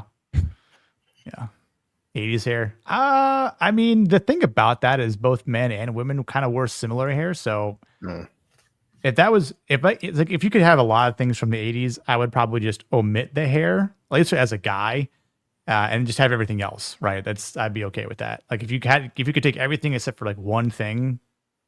Now, see, you've been watching too many like hair metal music videos, thinking that that's actually how guys behaved in the 80s. That ain't it. No, I know it's not. But women used all the Aquanet. There's a reason we had an ozone hole, and that was entirely their hairspray. Mama Cindy owned like 20 cans of hairspray at a time. Oh yeah, you can't run out of Aquanet. She didn't stop doing that until I think it was the mid to late 90s, and I was dying every time she did her hair. Dude, I remember when I first spiked my hair because I didn't know what the fuck like hair gel and stuff was when I was, I don't know, 6 or 7. My grandma had Aquanet, so I used that shit. That shit turned it into fucking like razors, man. Oh yeah, it was gnarly as fuck. Yeah, you can make a safety That shit helmet was out of no Aquanet joke. if you just sprayed it on your head. You could be in a car crash and have no head trauma at all. Oh my gosh. Yeah, it was Helmet in a it's like can. it was basically a helmet. Yeah, it's crazy. Is that how you got your hair to stick up, Goodwin? No, I actually use pomade. That or use you ever heard about using egg whites? That shit's supposed to be pretty gnarly too. Was it Murray's Afro grease? When people would do like Liberty spikes, but I've heard that they used to use like egg whites to do it because it would harden so crazy. No, most But that was pomades back are in like wax the based. 90s. So yeah, when they were sticking up, they stayed the hell up. Yeah, I was. I think it was my sophomore year in high school. Obviously in a punk band, and wanted to do spikes. Because I had longer hair because I was also surfing at that time, and that was just the thing to do. And thought, hey, I can also spike my hair up. And so I didn't know at that time what people use to make your hair actually withstand falling down. And I used hair gel, hairspray, and I'm like, unless I use an ungodly amount, which I remember using a whole can one time, and that didn't really, it worked, but it didn't work well enough. And I was like, maybe I just didn't have the right kind. And so a buddy of mine at school, who did, he's like, oh dude, you want to get Murray's Afro grease? I'm like, okay. So I went and got Murray's Afro grease from a barber, and that shit took like a week to get out of my hair. Oh yeah, it is not coming out easily. No, because again, it's wax. Yeah. Like I tried to just shampoo it out or whatever, and I'm like, nope, that thing is just gonna run its course. So I had some waxy ass hair for like a solid week throughout high school. So yeah, whatever position you put it in, you better be real comfortable with it because it's gonna stay there. Very similar, not even gonna lie, Soul Assassin. Hosty, what's up, dude? For $4.99, can Goat explain the top from the T2 is a good movie, but Hellraiser is not for the people in the back. I mean, Hellraiser, that's easy. That's easy money. That's a straight up adult film because that's all about the idea of hedonism, and that once you've done all the pleasures of the flesh that you can on Earth, you start looking for the box. BDSM the film. It's BDSM plus, right? It was like, you think you edgy? Nah, bro. The Cenobite's coming for you. You were going to equate pleasure and pain the same. Probably not shit that you're going to show children. Unlike T2. Hosty, you gonna show your 12-year-old brother Hellraiser? I mean, the violence is greatly toned down, so I can see the argument. Well, so is the thrill and the idea of Terminator is, so it's like part slasher movie, part cosmic horror. None of that is in T2. Yeah, you definitely, and I think it's very apparent in this movie where you feel that slasher vibe, which I love about this movie. It's one of the things why I really do enjoy watching it around this time of the year. As like an annual movie watch, but you don't have that feeling with T2, at least in my opinion. So it definitely misses the mark there, which I don't know what Jim was thinking, of course, too, but I mean, hey. I do. It was like, I want them dollar bills, yo. I know, yeah. It's reach broader. Well, I mean, I've always looked at Terminator and Alien kind of almost the same, where the first one's more of a horror movie, the second's like an action movie. And like the action movie is definitely going to be more acceptable for like kids than it is the horror version. The first one's more of a horror movie. Yeah, salty. There is some curly hair on my head.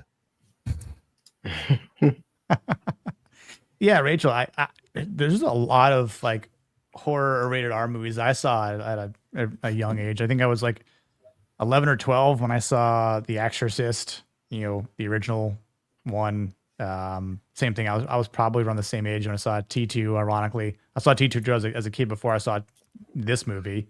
Yeah, you want an easygoing movie? Just watch The Thing. Just watch that. Yeah. Not wrong. Yeah. No, yeah, I'm definitely not wrong with that. No. You have a brother now? Maybe not.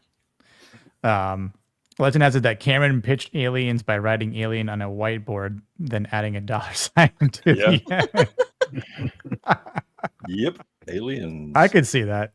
I mean, even Aliens though still Bill Paxton, come on down. There's still quite a bit. I mean, it's certainly more action oriented, but it's also like it's a step up from we had truckers in space dealing with cosmic horror. What we have now are people who are actually used to dealing in violence, and they're still dealing with shit that is going to wreck them because no matter how prepared you think you are, you're not. And these things, again, they don't care that you big bad or whatever. We'll just snatch you and make you part of our reproductive cycle as well.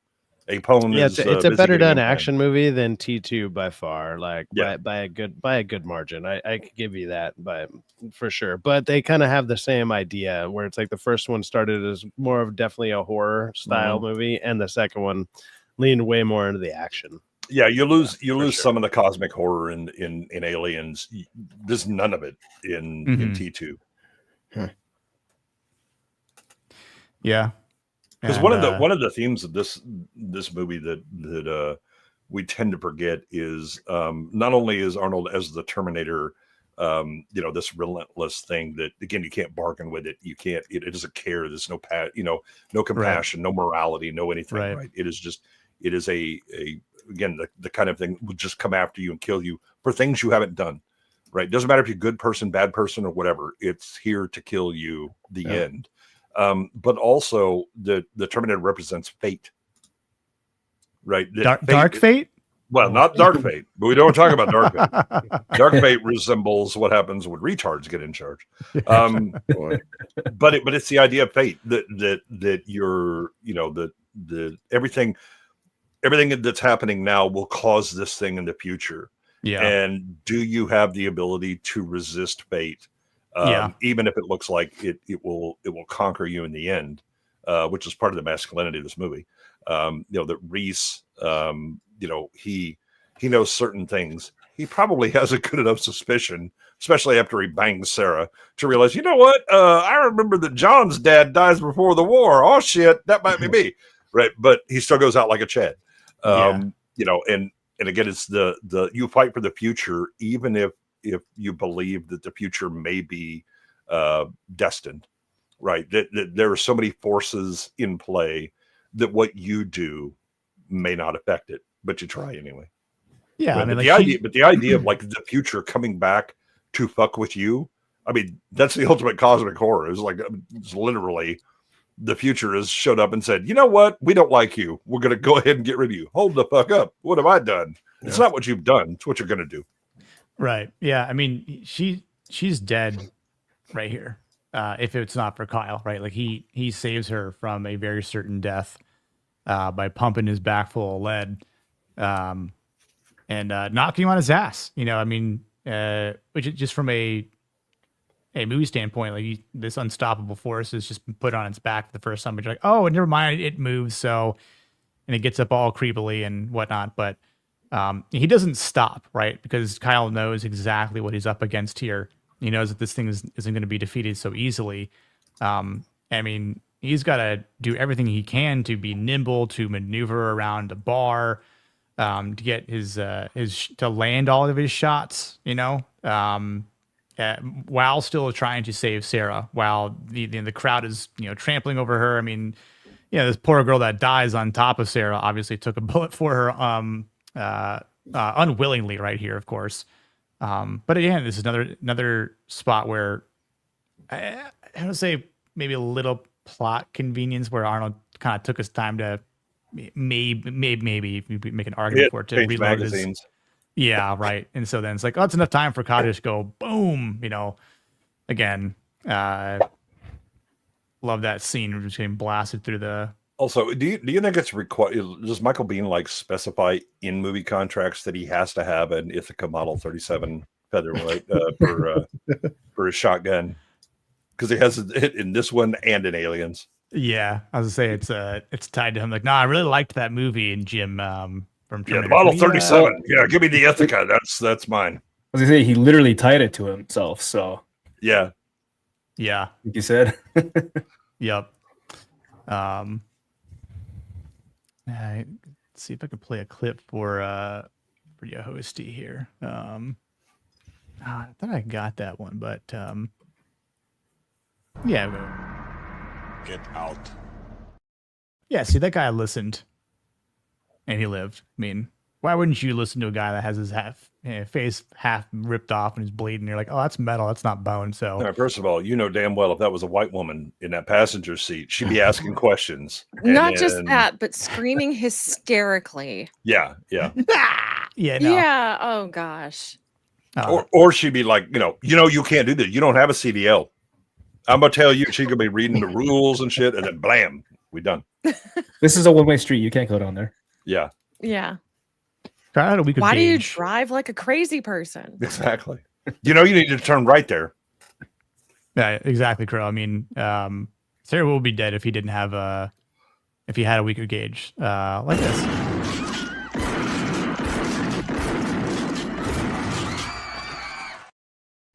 And just pumps him. By the way, how did the cops that encountered Kyle, they have to explain 2 lost weapons. I don't know. He took my pistol from me, and then I actually unlocked the shotgun in my patrol car before I left, so he could just snatch it and run away.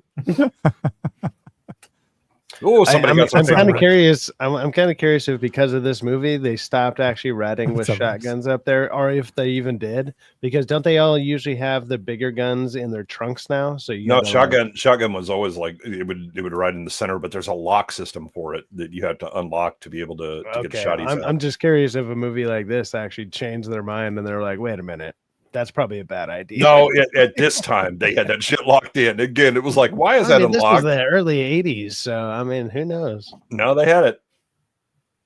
All right, I'm just curious because I can say as someone who was very much alive and saw this movie when it came out, yeah, we were still locking shotguns up the front. Maybe he's just that good, and he just quickly. No, he just grabs it and runs. That shit is unlocked and yeah, free. he opens the door, just grabs it. It's okay, so the cop already had it unlocked. Yeah, the cop again, and so he's got to. I hope that cop is in the patrol station and gets attacked just so he can get out of filling out all the paperwork. Yeah. But yeah, I mean, I think it kind of goes to Kyle's experience and his instinct, right? I mean, he's obviously very familiar with the vehicles in the future because it's the same ones he's kind of driving right here and using, right? So he knows how to, shoot the back of a gas tank and cause some distraction. Obviously, doesn't slow down the T-800, but it's enough to give him a slight chance to get away. That was a funny face Arnold was making right here. Arnold makes a lot of funny faces. Why does his eyebrows disappear at one point? He walked through fire? Oh my gosh. Well then, but his hair was fine. Look, that shit had Aquanet on it. It was a helmet. It was fine. It's the 80s. Dude, he would have came out looking like think of your Sweet Tooth with Aquanet on that bitch. He would have been like a Bombay. Whoosh. Yeah, you thought the gas tank blowing up was big. Wait till that Aquanet hair lights up. Yeah, here you go, Cindy. No. Oh my gosh. No eyebrows. It bugged me for like the latter half of the movie. I'm like, what the hell happened? Yeah, so Niat actually said that the story is like, I think it was when Reese shoots him initially. So the Terminators have a human heart that pumps blood to the skin, to keep them, the outer part alive. That Kyle actually punctures that heart, and so throughout the rest of the movie, Arnold's flesh is dying. He's deteriorating. Yeah, that's why like he's slowly he gets whiter and whiter as he goes. And oh my gosh. Oh, that's what a good detail. I didn't even think about that. Yeah.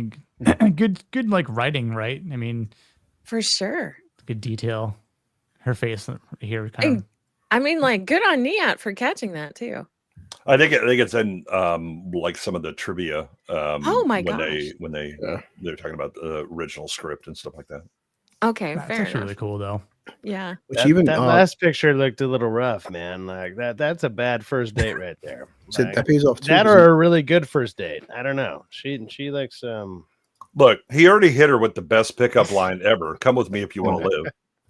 Yeah, that's a fucking great. That pays off in Salvation. Salvation, Sam Worthington's character, he's got a human heart as well. I don't believe that. I saw line will work nowadays, but try it, guys. Let me know how it works out for you. What I can tell you is that Kyle Reese. So one of the other great masculine aspects of this movie is Kyle Reese is a pimp. My man has all of the swag and knows how to use it to pick up Sarah Connor. So he starts out with that excellent line, "Come with me if you want to live," at which the chicks just come flocking, right? But they're intrigued. They don't know all that stuff, right? Then he shows some sensitivity here when she bites, and he's like, "Oh, Terminators, they don't feel bad. I do," right? So there's a little sensitivity. But man, when they get like under the underpass and then to the hotel, my man is dropping all of the Mac. He is killing it. We got a biter, guys. All right. Now I know. He's like, "Yeah, you're the woman I know from that picture for sure." Now I knew it was gonna be rough. Let's go. No. Right. It's my ceiling. It's like in the future, he's like, "Huh? So that's how I got that scar." But yeah, man can still feel pain here. She's a little She's just blood. biting him, and it just should just cut to that song. It's like, who's gonna take you home tonight? Can we get old Jim Cameron back? I know. Yeah, either that or you might think, because she does think he's crazy. Mm-hmm. Yeah, of course. I mean, who wants to believe? Yeah, there's a future robot, and I'm from the future. Sure, yeah. Okay. You're from the future. It's Rachel. What did you say, Rachel? That was is your favorite stalker? Is Kyle Reese, right? I mean, I don't blame her. Okay, yeah, there we go. Molly, can we go 3 for 3? Love it. 4 for 4, perhaps. Look again. Anybody that has seen him, anybody that has seen him in the underpass and then at the hotel, any woman, she's already wet. He drops that line. He's like, "I came from the future for you." Yes, like, that's that, and then gets up and walks away and does the. Oh, I shouldn't have said that. That is the closer. That is when it was like, "Oh, you're getting so laid tonight, son." Like, hold on, Man, take a piss after that one. I'll be honest though, I'm glad he wasn't the Terminator, because then I'd feel like Sarah would actually, run towards the Terminator instead of like the other one. Oh yeah, she'd be like, "Okay, terminate me, baby." Oh my God. Yeah, I can fix him. Yeah. I mean, he shows scars. He's from out of town. Mm-hmm. Right. Yeah. I mean, this is already just checking out the boxes. He checks all the boxes. That Hard yes, crazy there we go. drifter dude drops all the right lines. Like, I mean, Yeah. See. Nerds. yeah, Game recognizes game. Might have got Molly coddled in that one. Yeah. Like, we're gonna make some pipe bombs, and I'm gonna give you my other pipe bomb later. No, see, yeah, looking up her all vulnerable and shit. Exactly. Yep. That is straight up pimp. Yep. Yeah, I mean, I think the entire part leading up to this, and through this first instance, I mean, everything is happening so fast, and obviously he has to he has the Riz, obviously, so, but he's expressing a lot of selflessness early on, like he's risking everything, and she has no idea, like really who he is. More importantly, all right, players, everybody take note. My man is playing like he doesn't have all the answers. Mm-hmm. He's like, I don't know, one possible guy. I don't know. I'm not a tech guy. Yeah. I'm not sure. It's like, can you stop him? I don't know. With these weapons, I don't know. Yeah. That's some Riz right there. You got to play that shit. Put that down in your notebooks. Here's eyebrowless Arnie creeping. I mean, I have to say, like, even in this, like, he, like, without the lack of eyebrows here, it makes the Terminator look even like more creepy. Yeah. Yeah.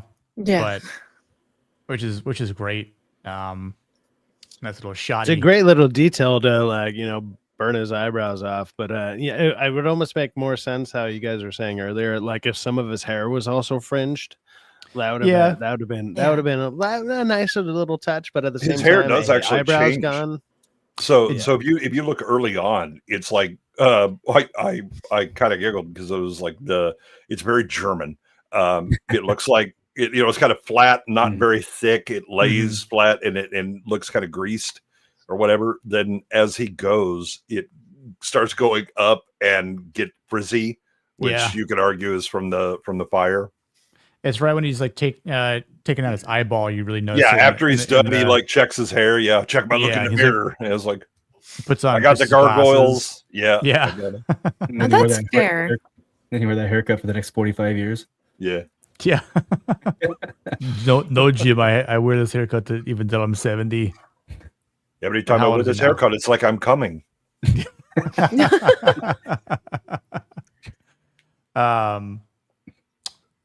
But I don't think he would have killed the cops here. I mean, he was obviously vastly outnumbered, but I mean, obviously good on Sarah to kind of calm him down a little bit here. I think he would have in this one. So he actually would have. Yeah, he's got Sarah. Gone. Yeah, so he's in protection mode now. True, and by the way, again, players, she said no, and he listened. Just mark that shit down. My man is checking all the boxes throughout this movie. He has got it all. Yep. If you want to learn game, you watch Kyle Reese in this movie. True. Eyebrows. Yeah. The future. There's an app for that. I'm definitely going to try out the "Hey, come with me if you want to live" line. That'll definitely work at my local bar. It will. Like, that's like 100% success right there. Especially if you put down a giant dude that was pointing a gun at her first with a shotgun. Yeah. Yeah. I mean, who's going to deny you that? I tried that. Like, Jeff, are you drunk again? Yeah. Drink with me if you want to live.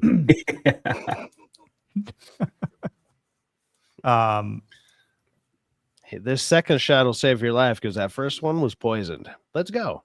Like, what the fuck? Ugly faced crying Sarah. It's too bad.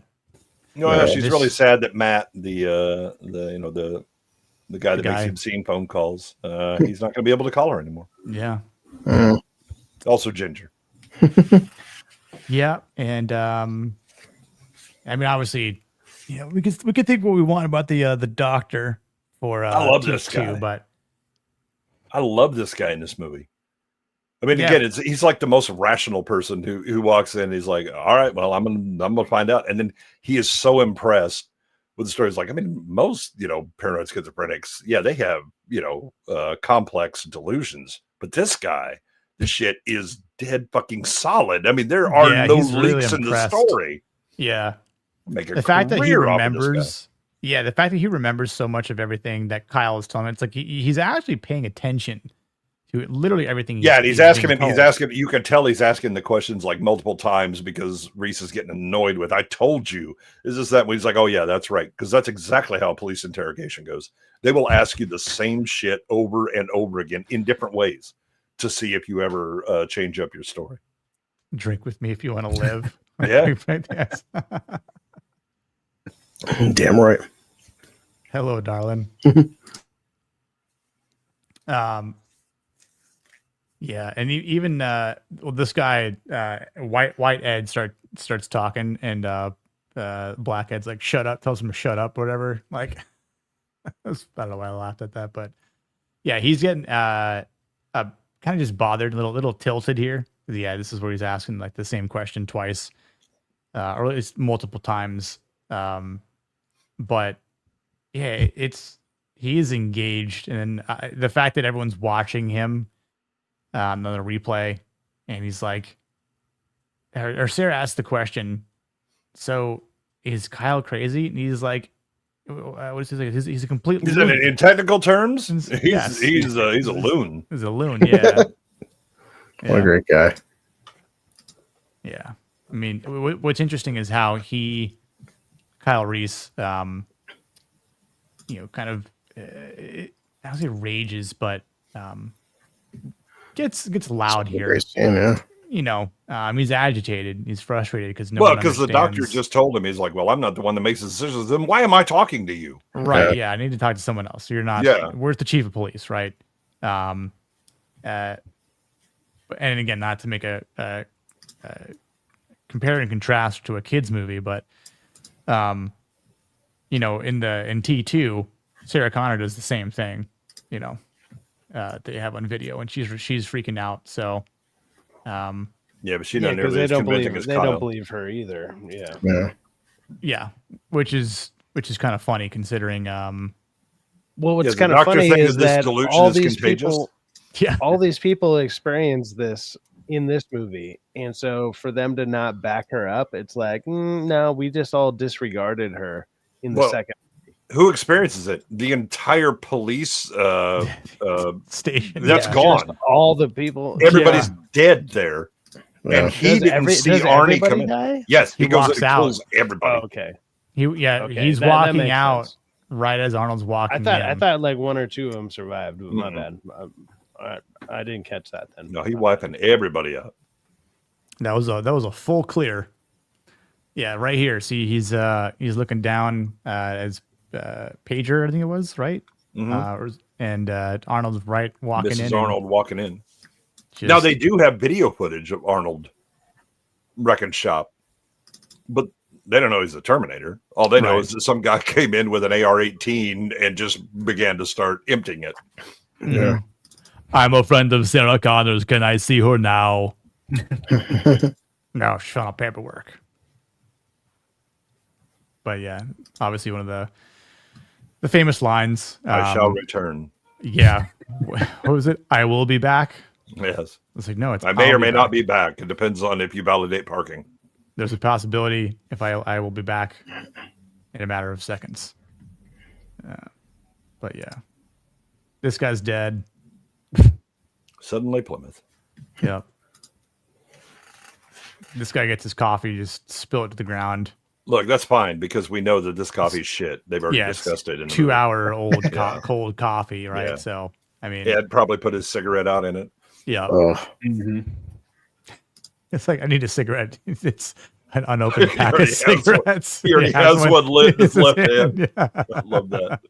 Because those two are like an old married couple. They've been together so long, and then the way that they both grab the M16s and start rocking, you're like, okay, these guys might have actually been like a nom together.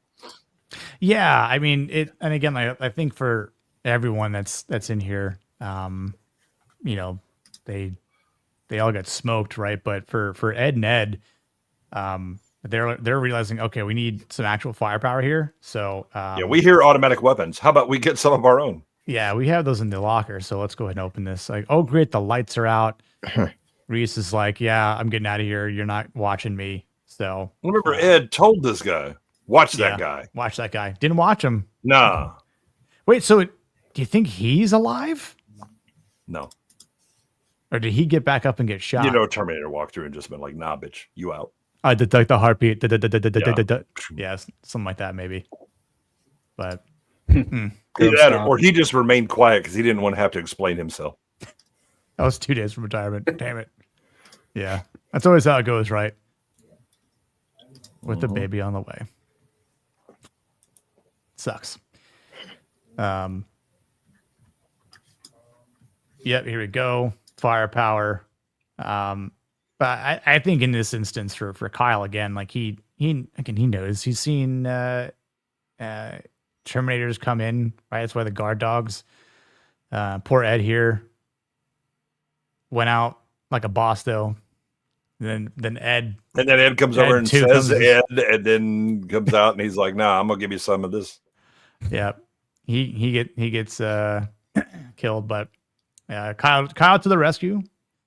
And I mean, again, this is the second time he's saved Sarah, and obviously he has to. But I think just the way he's able to, he understands where they need to go. And I mean, he's never been in that building except for just this time, right? So he understands the idea that we need to find an exit. We need to get into a car. We need to not be here. We need to be the farthest we possibly can. Unfortunately, to this place. Unfortunately, because Kyle is from the future, he doesn't understand the negative consequences of choosing an AMC Gremlin as his. And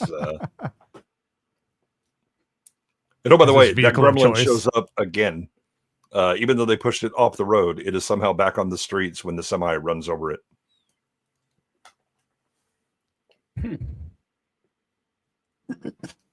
Oh, is it after he gets run over? So when the Gremlin runs out of gas, they push it off the road and into the trees or whatever, right? When Arnold's driving the semi, before it explodes, it runs over an AMC Gremlin. It's the same one. I was gonna say apparently nobody knew that shooting from the hip isn't as accurate. He doesn't even shooting from the hip. He is straight arming a Spaz 12 and going, bang, and here you go. He probably doesn't need it though, but the cops are all shooting their M16s from the hip. The cops. Well, it's because they saw Arnie's dick and they're trying to compete with him. So They're let's like, put the how gun can down by we- the hip. Maybe maybe it'll confuse him and he'll How think can we that's my measure dick. up to this? Yeah. Exactly. It looks cooler. He stopped the blonde woman from stealing the Don's motorcycle. Yes. Hello, Sierra. Back when shooting scenes were choreographed properly and not just NPCs running around. Yep. Yeah. I think it's one thing I appreciate about movies of this era, that it's a lot of good writing for the most part. Well, and you've got all the squibs and all that, so you actually have to account for placement and where you're going to be and all that. You know, we actually had stuntmen instead of just pinheads running around that we'll CG stuff on later. Yeah. I got paid $20 to shoot a shotgun to see if I would go flying like in the movies because I'm short. And did you? My look at those arms recoils no longer a factor. Yeah. Yeah. We'll see about that. I mean, the thing is, you know, they're shooting blanks, and they don't kick as much, but they still go ahead and try in one hand holding straight arm a 12 gauge blank and see if it doesn't give you a little pop up and go and make your elbow regret your decisions. Listen, the first time I shot a shotgun was when I was in the Boy Scouts and went for my shotgun merit badge. And, you know, I was probably, I was in middle school. I forget what year it was, but, you know, I wasn't the biggest kid at that time. But I tell you what, my right shoulder was so fucking sore the next day. I could barely like lift it up to do anything else, and we had to go fucking swimming in some dumb shit river and like the next day. You know, that was crazy. But I also like enjoyed the hell of it. I was like, yeah, power. Oh, you know. But yeah, Arnold, he's got a lot of muscle. So Arnold trained to be able to shoot with both arms steadily. Yeah, what he did was he just held out like barbells that he used to bench press with as well. So he was probably holding out like 135 pounds and just be like, if I can lift the barbell, I can shoot the shotgun straight arm. I think he actually did train like hand placement and all that stuff to try and limit the muzzle flip when he was firing. As an emo Nick had his time. Yeah, he had his time. He had his time. It's not a phase, Dad.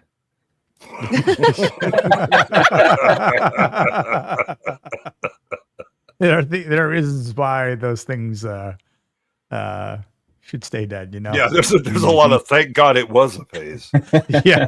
It was fun, but okay. Yeah. My wife always talks about how, man, I really would have liked to have been like in high school with you. I was like, no, you wouldn't have. No. I would have kicked my ass if I had met me in high school.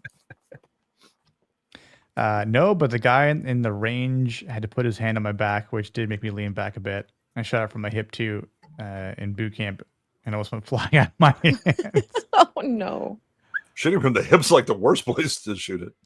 I saw a video of some twink kid shooting. I think it was a 357. Had both hands on it, and it flew out of his hands and like hit him in the face, and the barrel of the gun almost like hit him right in the eye. And I was like, boy, well, it's good. It's a good thing that guns don't shoot people on themselves. But well, maybe one or two do. But yeah, Sig might want to have a word with yeah. But Arnold was also in the Australian. I was a young man. Yeah, I remember that. Yeah, he was in Tank Crew. Sad we missed emo Nick. I mean, I don't know about that. Maybe learned it from you, Dad, Nick. Still a yikes, but yeah. That's why you don't limp wrist to Magnum, pretty much. Yeah, guy had weak wrist game apparently.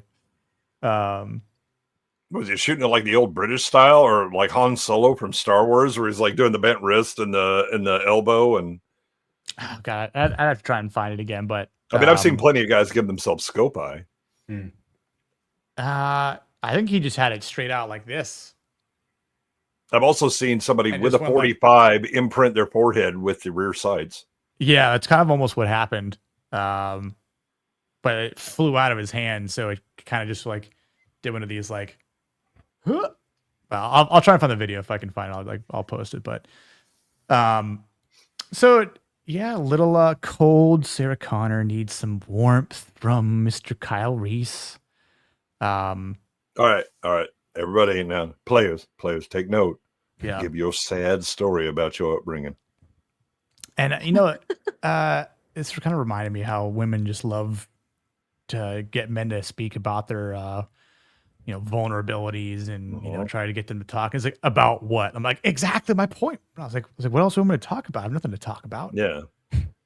Hey, talk to me about your PTSD. No, tell me about the war. Oh yeah, the war I just escaped. Okay, sure.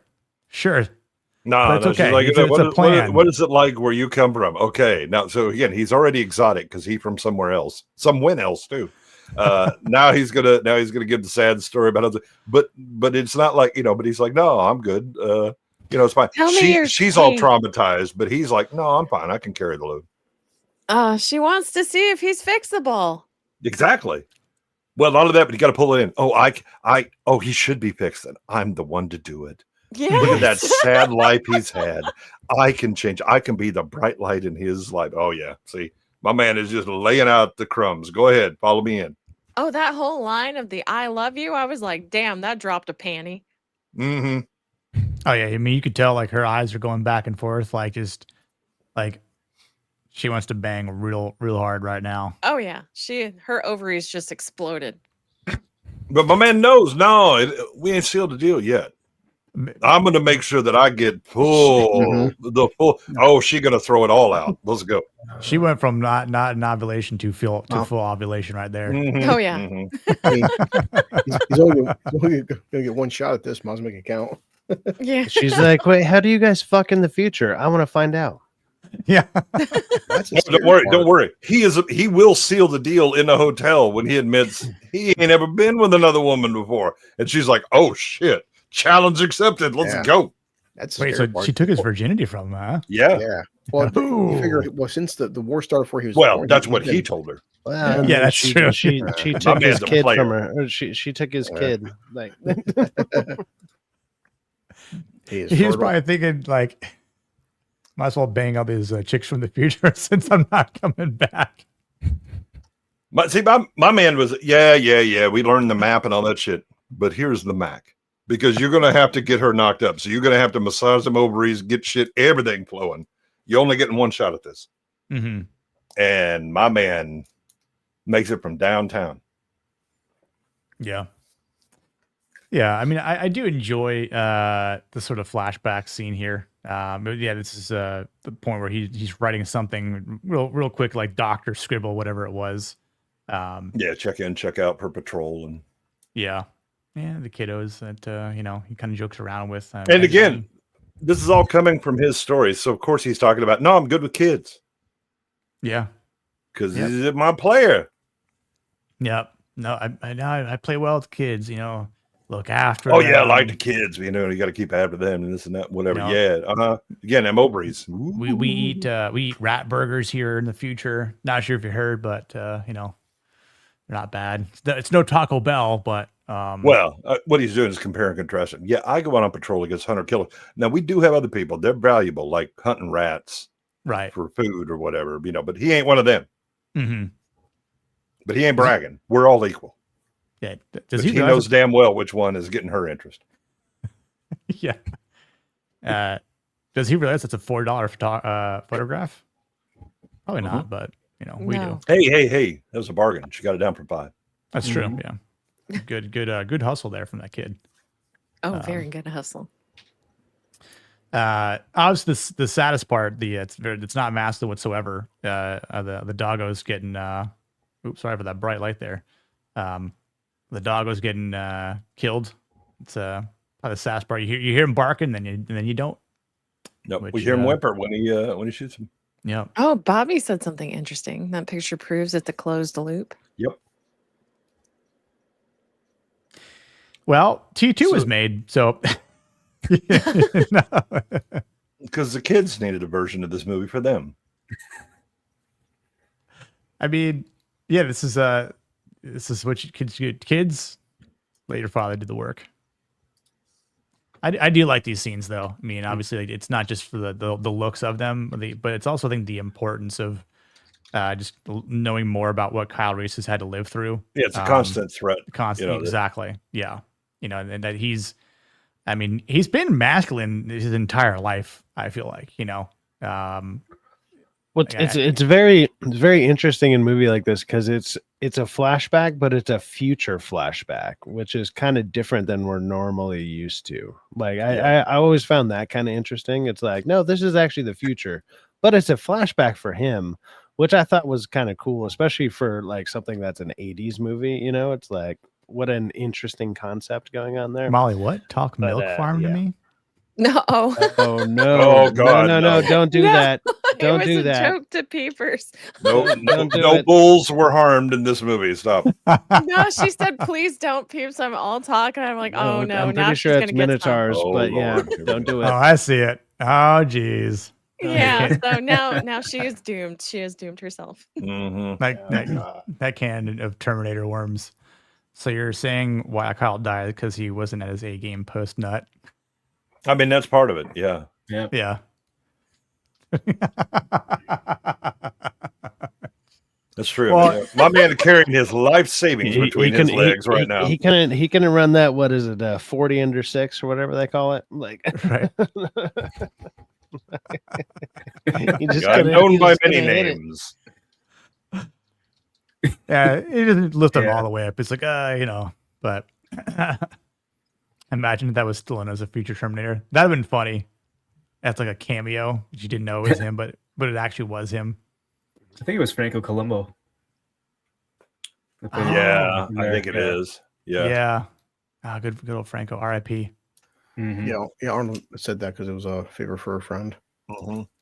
Yeah. He was a lot shorter. I love Franco. He was definitely one of my other shoved your thumb in her mouth. No, not yet. Not yet. My man. Trust me, my man. Gonna get there, but you're gonna give it some time. Don't Google. Okay. Well, and like as Goodwin is saying, Nick, like the pure as a kid, the terror of like just seeing the glowing red eyes as this fucking thing's decimating people. It was such a horror vibe, man. It's like, all right, I won't put my thumb in your mouth, Sarah. We'll save it for later. It's daytime. I mean, you gotta wait till she's awake for that shit to get to pull it back. Yeah.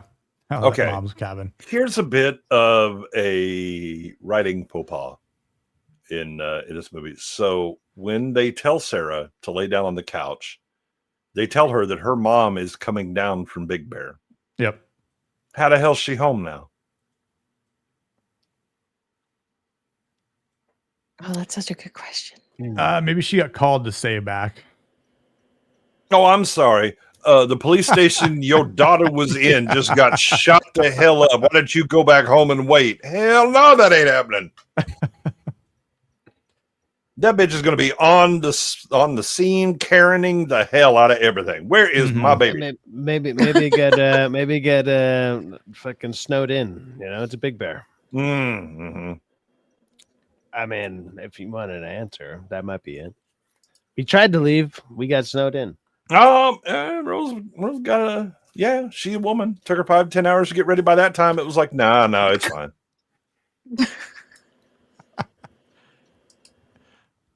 Yeah, I mean that would have been the way to do it. Bear? So Like, it took her 5 to 8 hours to get ready.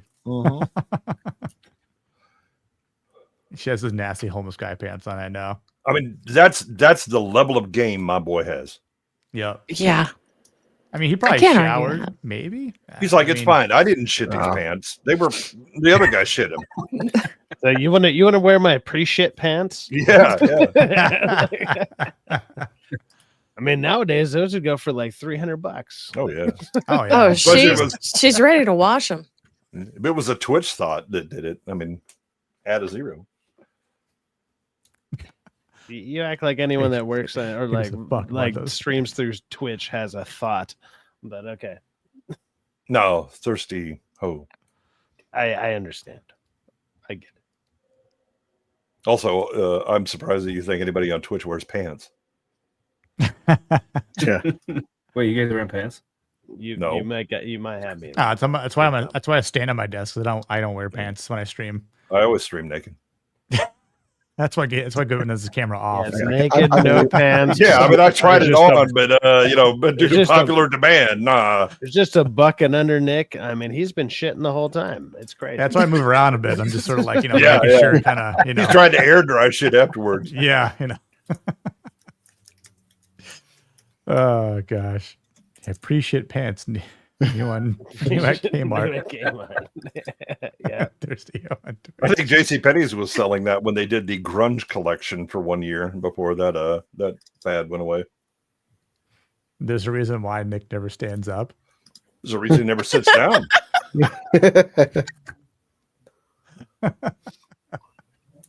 Jesus. Anyway, I'm making some plastic. Mm-hmm. And but I'm gonna have to raise my desk up. Like maybe I'll have to stand with you here. Maybe I'll just stand with you, Nick, as it rises very slowly, very slowly, very slowly. You hear that, ladies? It rises slowly. Yeah. It's a hard wood. Or before you hard wood. As far as it gets. All right. So now I got to raise my mic. This doesn't work. All right. I'm going back down. Oh, it's going down, back ladies. down. He's Going going back down, down. ladies. Goodwin says in a I bucket. didn't think that through. Didn't think That's that true, through. yeah. Didn't think that through. I also need Prometheus the mic was to a rise pretty at the shitted same movie. time. Oh, do you have a mic? Oh, is your mic not like attached to your desk?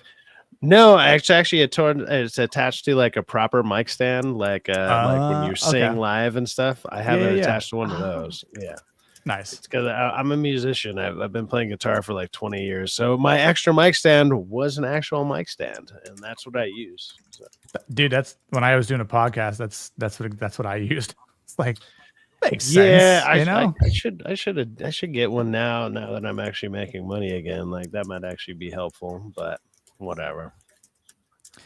We're making some Nick lore here. It's true. Pants check. Jake was so easy. I let it pass by. Joke was so easy. Oh, joke. I'm going to say Jake. Because Jacob's the next one. That's very Oh, yeah. Down already. It's crappy Viagra. Google like professional.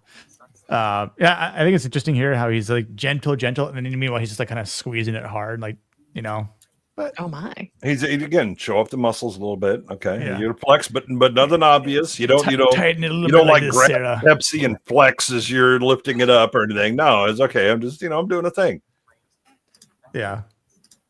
But now, my man, ooh, now here it is. Okay. The Riz game coming in strong now. Now it is on. All right. First of all, he's showing scars.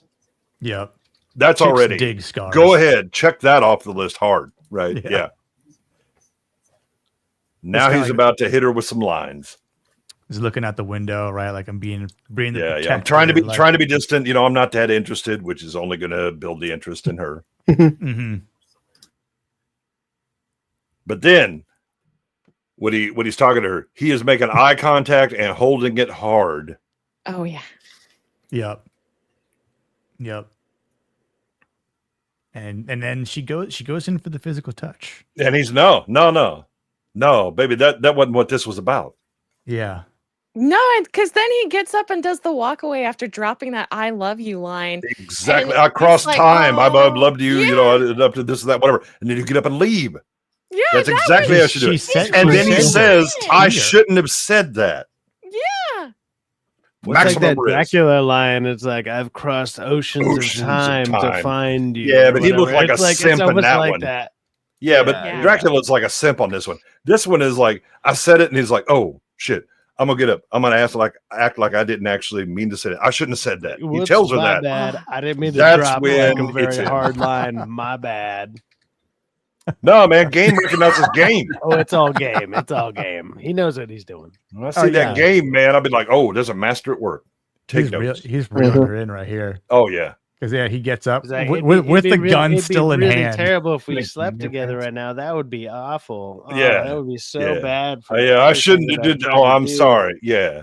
I got to keep my eyes on the prize. No, or but whatever. you know what's funny though is then he's like he has to be gentle, but he's like he's like stuffing the plastic like into the bag like aggressively, like obviously they're not gonna blow up without. Oh, he's mad at himself. Oh, he shouldn't have done that. Oh gosh, whatever. So again, you give her the option. She got to make the first move. Once she makes that move, oh shit. Molly's got it right. Yeah. Yeah. Yeah, it was spontaneous pregnancy right there. I've crossed oceans. Got it. Yep. No, don't say that shit, Gemma. No, not that one. No, Jamma, that would work so well for you. You come to the States, right?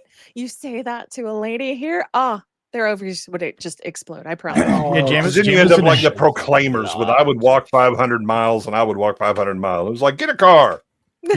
Now, see, Jamma's going to come all the way from Hawaii to Florida for MegaCon in March, and he's going to be like, I've crossed 50 states and an entire Pacific Ocean to come to you. But like, you better not have done it with that hair.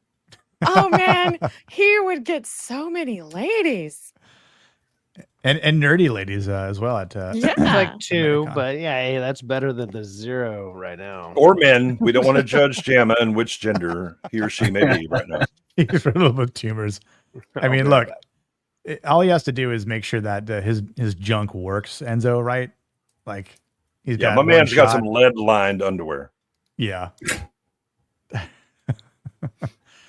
I've seen things you wouldn't believe. The Rizzler. The Rizzler. Wait, you're not in Hawaii anymore?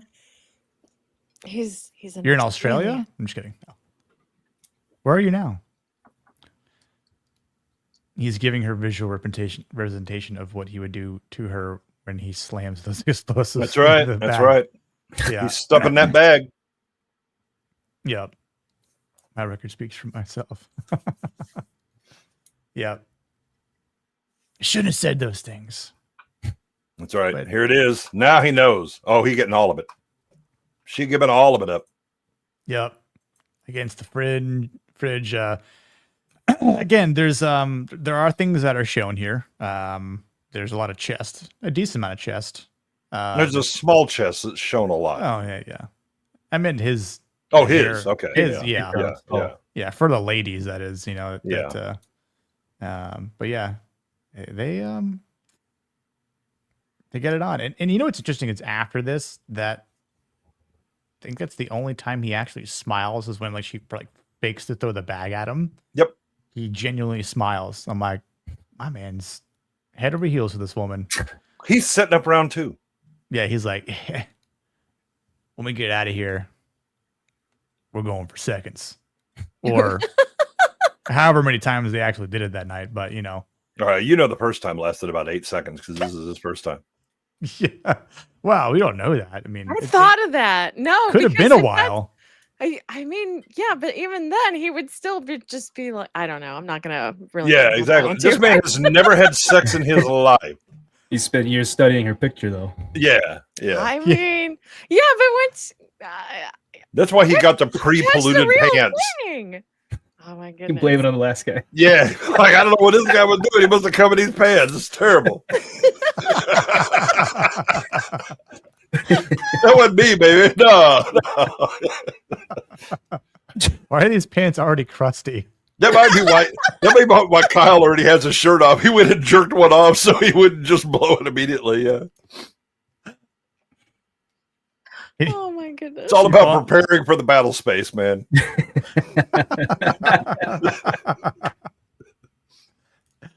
Well, he's memorized every curve, right? So like, even though he doesn't have the picture anymore, like he still remembers that. So Yeah, there wasn't no waist down in that picture. He'd be like, "Oh shit!" A little chest up, yeah. Yeah. That's Since she true. took his shirt off, he was like, "Oh shit! I thought they were bigger." Man, your son's got bigger tits than you. Yeah. Yeah. He has your eyes and your breasts. I am trying to understand ass off. Oh, because he said, so the key to picking up women is to lie. And I was like, your ass off? Yeah, you want to lie your ass off. Yeah.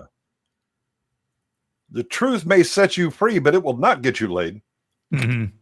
30 years built up gooning. Nah, man, his arms had been like Arnold if he'd come through with that. Yeah, so you ever seen the Family Guy episode of when Quagmire discovers the internet? He comes out, hasn't seen it in a month, but his whole like left arm or right arm's like completely like swollen, like veins all over the place, and he's like twice the size of his other arm. Oh gosh. He would know that trick though. We used to call it pre-gaming. I mean, we don't know what kind of preparation my man had. That's true. He learned all this game. Yeah, it's like, who do you learn the game from? John. Yeah, maybe John was straight pimping it back then. Like, look, I'm the leader of the resistance. I know my There's mother a more reason than anyone John's the else. savior of humanity, man. He got more DNA in the human pool than Genghis Khan. Yeah. I have spread the seed to repopulate the human race. Yeah, I think I have that that clip for the ladies. Okay, so Cindy, Molly, Rachel, anyone else out there that's listening? This one's for you. I came across time for you, Sarah. I love you. I always have. Boom. Dang. All right. Oh God, this would be an outbreak of pregnancy in this channel now. Yeah.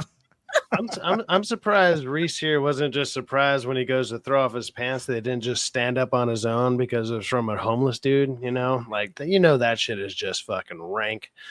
But whatever. Well, not only that, but he's been riding with Sarah in the car a lot. Man, that stuff absolutely should be standing up on its own at this point. It shatters. Just fucking turns to glass. Like, oh, we figured out how to beat the Terminator. We got to get all the homeless people to jerk off on him. That's how they came up with the idea for Terminator 2 with the nitrogen. Shoot it once. If we bukkake the Terminator, then we can go ahead and let that shit dry. We can take him out. You give it 3 days to make sure nobody's mom finds it, and then we can just fucking, it'll shatter. Oh my goodness. Waylon, I know you got laid that very night.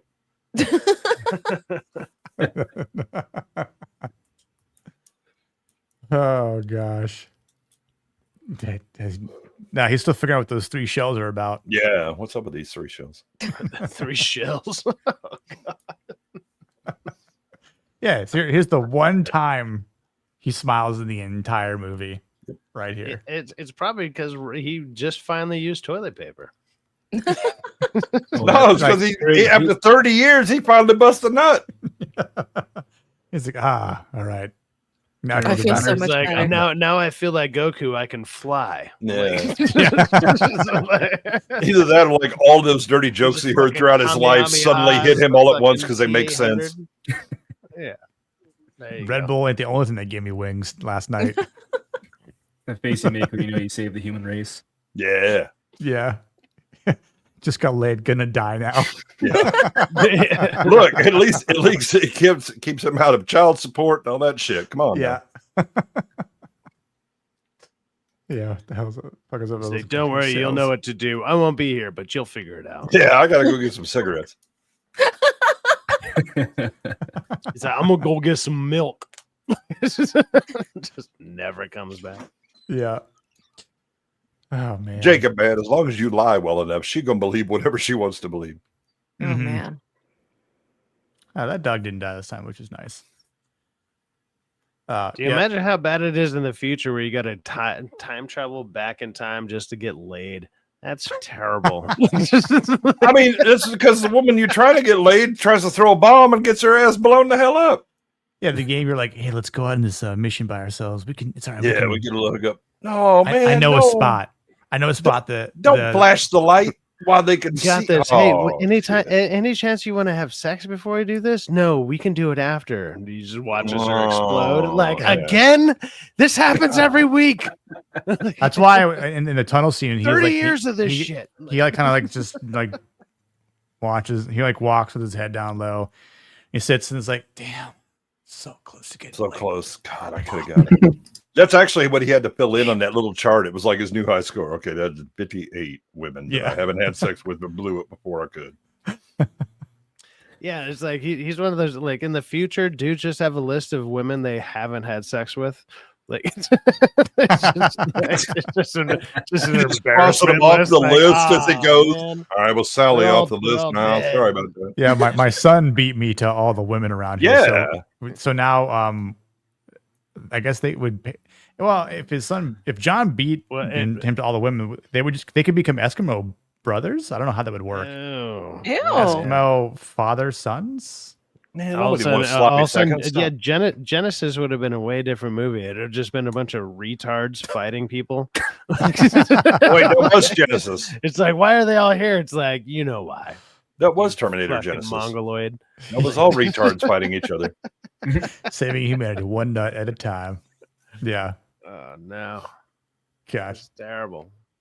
That's what I always said. Do it for humanity, baby. Yeah. It's all right. Let me take this car to the hip and keep running after you. I always did love the way the bike just kind of his little spin out move. I always thought that was cool as a kid. And I tried to do that on my dirt bike, and I first time, and I completely fell over. Did you whiskey throttle it and just shoot that shit up in the air or what? I literally spun out when I did it. So I literally I went into a circle and then it actually flew off my bike, and it was still holding the handles, and I let go. Found out that its centrifugal force was a little different than yours. Yeah, I was like, I am not the heavier thing here. So I was riding a friend of mine's like little 50 or whatever, and it was just like a small little bike, and I was like, it was all good. And then I went on another one, and I didn't realize that one actually had a clutch and everything, and so I throttled the shit out of it, and I went to grab it, and it just launched my ass like way back where I was like, oh fuck. I mean, I have done that. That was a learning experience. I was like, I didn't even realize they were different bikes. I thought it was two of the same bikes, and they were just trading them off. Like, no, one's like an old school one, one's a newer one, and yeah, that was fun. Like, just ate shit. Like, I have done that before. Yeah, that is not fun. I actually did that on an ATV as well too. Completely pussy. We used to have 3-wheelers. Oh man, I tried to climb a hill on an ATV. 3-wheelers, man. And because it was my first time on an ATV, I was about like 13, 14, and I was almost at the top of the hill, and I meant to like drop the gear down, and I went up. And when I did that, obviously it revs way the hell up, and as it starts turning back, I turned it, and I jumped off of it, and I started running down the hill while the fucking ATV was flipping behind me like it was about to catch up to me. Luckily, it like skidded out, like it caught the wheels and it started skidding, but I was still like, the whole hill was in like this weird thorny bush, and dude, by the time I got to the end of it, I was just covered in like all these thorns and shit. It sucked, but I mean, Cypax it was a learning experience, that's for sure. Like, well, I learned that I can outrun an ATV that's flipping towards me. You know what you can really do is run sideways and get the fuck out of its way.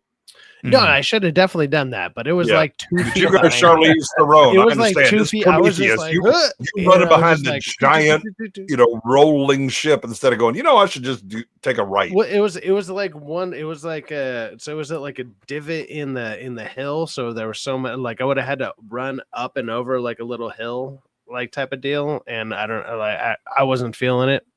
I don't know. Whatever. I lived. It's all good, and I didn't get crushed by an ATV. That was great. But I did fall a lot. And I was 13, 14. Never rode one of these damn things before. I could do it now. Don't get me wrong, but I learned my lesson real quick.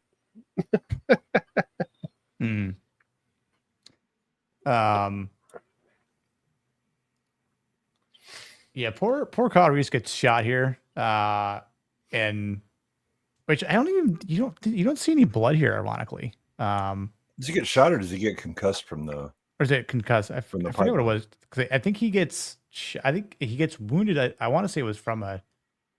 I thought he got shot from Arnold, He's throwing the bombs, and he either gets clipped in the shoulder or like the chest area or whatever, and then after that he starts getting more fucked up through the last 20-minute sequence here. Well, he ends up like just hanging out almost unconscious, and she yanks him in. Yeah. Then when they're upside down Yeah. because women drivers, she's trying to get him out, and I'm like, you hit a motorcycle. Why in the hell are you suddenly flipping the truck? What's going on here? Mm-hmm. Good prosthetics, but yeah, because I was trying to remember not seeing blood and wondering if there was some sort of like blood loss that was causing him to be so just be out of it, right? Like he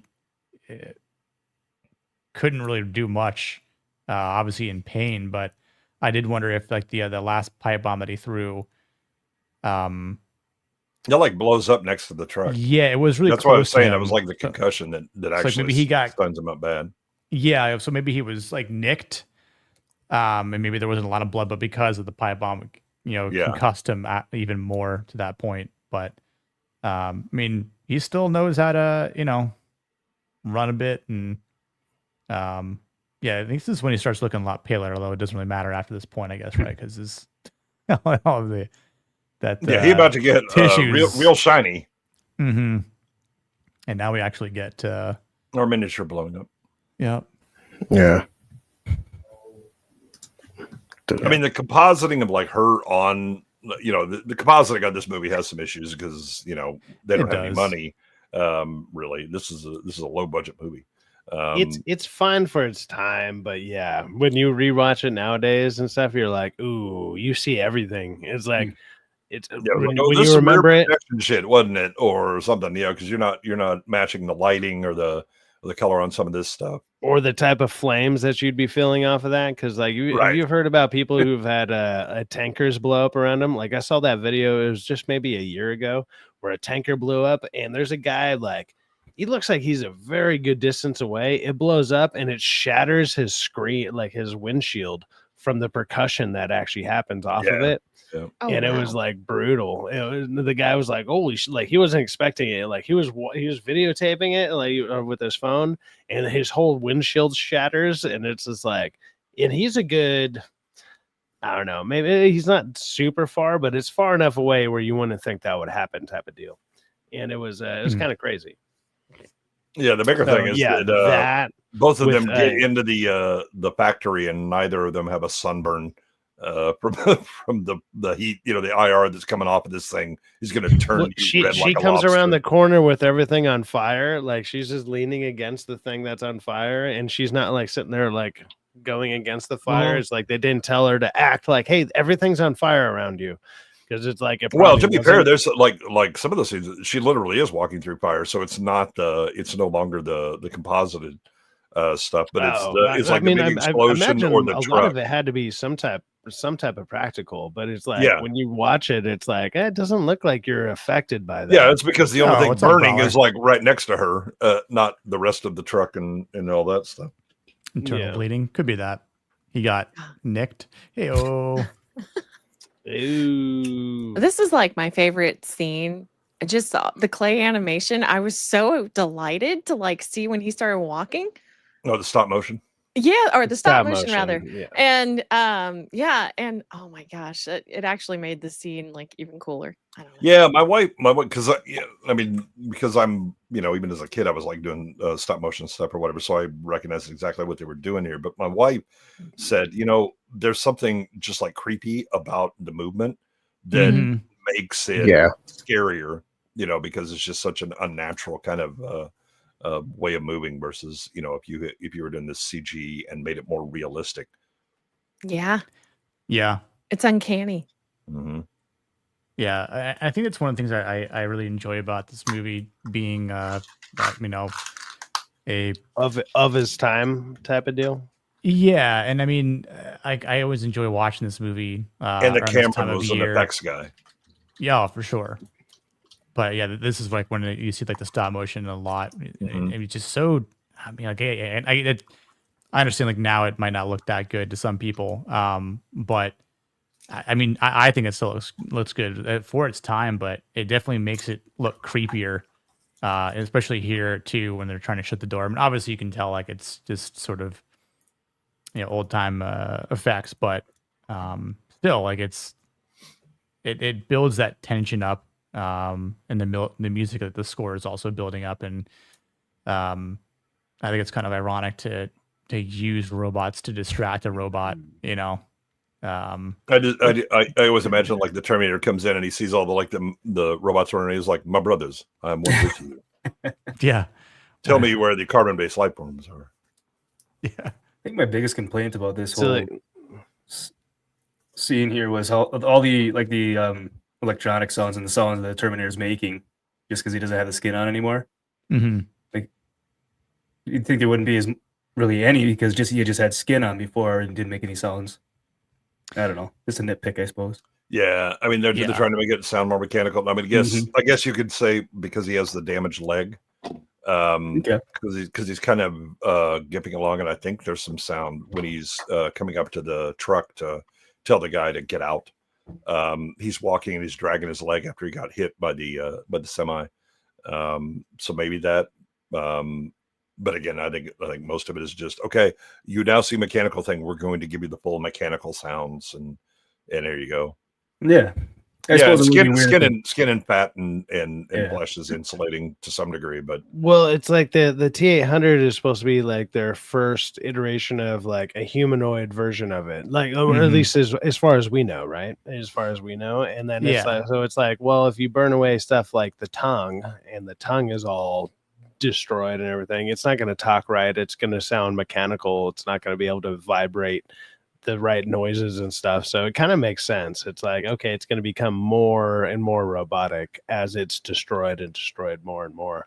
So it kind of makes sense for me. Like I don't mind it, but I mean, I also get it nowadays when we see what AI can do now. Obviously, you don't need a human tongue and stuff. It'll just be like a voice box or some type of speaker or some shit, right? Like that would be the obvious choice. But in this, it's like it's implied. Well, we want it to be as human as possible. So when you destroy all the human parts of it, you destroy all the human parts of it, it's not going to sound human anymore. Right, but he's talking about like the actual movement. I mean, it sounds like hydraulics moving when he's moving his legs. All that stuff. Like that. Yeah, right, yeah. No. That. But I mean, even that if you still were makes making sense like to a me, Terminator and you go, okay, I've got all the new cool shit, with voice mimicry or whatever. If you're not moving the tongue and the mouth, you're a shit infiltration unit, because people just look at it and you go, my brother in Christ, why are you talking but your mouth ain't moving? Why don't we see you actually lips and all that stuff, right? That's the it's a walking ventriloquist. What are you talking about? Yeah. Oh, Bobby, he loves to play games with you guys. It always freaks out the dogs for some reason. We designed this model off of Jim Jeffries. It's fine. Yeah, Ahmed, I kill you. He's not kidding. I kill you. I kill you now. They just shoot him because they think he's not joking. He's a Terminator. He sounds like he's telling a joke, but I think he actually wants to kill us. Yeah, I think he's there. He might be. Waitland's right. Yeah, we didn't. I mean, he was using him, but we didn't hear it. Right. That was his hydraulics. Yeah. Yeah. Kyle was definitely using it. It was lubricated.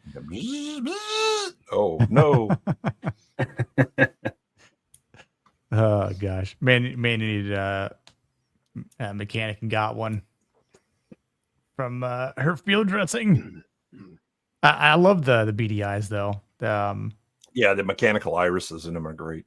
Yeah, I mean, it's so non-human, which obviously is the effect. You see it focus when the irises close in and it looks towards the press. Yeah, it's looking towards its demise. Yep. It's like, oh shit, that's Pull me right over. Squish me right down. That's its end, and it doesn't even know it.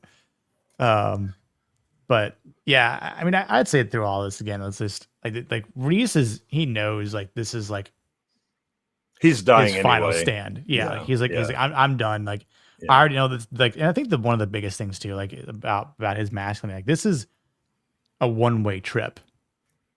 Don't know how to get back. Like there's no going back. It's either nobody comes back. I live throughout my days here, and maybe I see John Connor be young. I help raise him right to the future.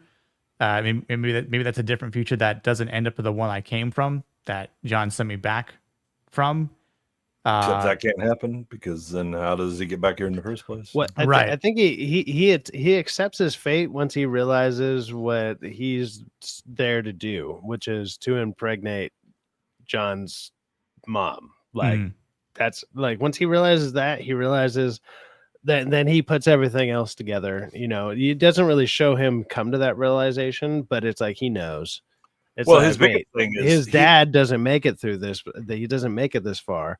Obviously, I'm his dad. Like he puts that together during that scene when him and Sarah Connor hook up. It's like, wait a minute, I'm the dad. Shit. Like he puts it all together there. And it's like, well, now he has to accept his fate. My fate is I'm going to probably die. He doesn't know exactly when, but more than likely in this encounter, and he just accepts it and acts like that.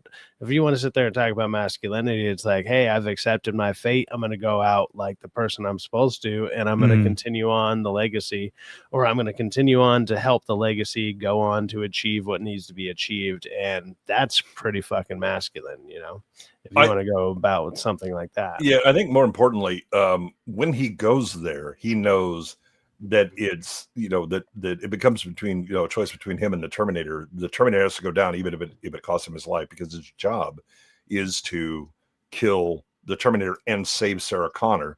And he knows no one else is coming, to include other Terminators. So this is the only threat that he has to deal with, and he has to deal with it however he can. Right now, he's severely compromised at this point because he's been shot and you know, explosion and concussed and all that, right? So he's dying, but he still has the job of saving Sarah, regardless that she is the mother of the future, that there is no hope for humanity without him protecting her from the Terminator. And all he's got is a fucking pipe. All right, I'm gonna hit you in the head. What's up? Ha, bang! Hit you with a sharp stick. Let's do this. But it does have a little extra something to here, hold this for me while I roll down the stairs. Right. Yeah. And just it's a great moment. Yeah. Yeah. It's very well done and very well built up to. And it's like the payoff is very like I would say satisfying. You know, it's like, okay, this dude realizes what he was there for. Like the last about 25 minutes or so, he realizes why he's there, what he's really there for, what he was kind of groomed for, in a way, if you want to put it that way. But then he realizes, hey, this is the only way to get this done. And maybe this is the moment that I don't make it, but I'm going to make it because the person that I've idolized, which is basically the mother of his child, and then he goes out protecting her. Like it's and even I would if say he that's doesn't the most masculine thing you can do, right? Yeah, even if he doesn't know that he's got a, you know, pregnant or anything, right? The idea that he's idolized her from afar and kind of this you know, mythic person.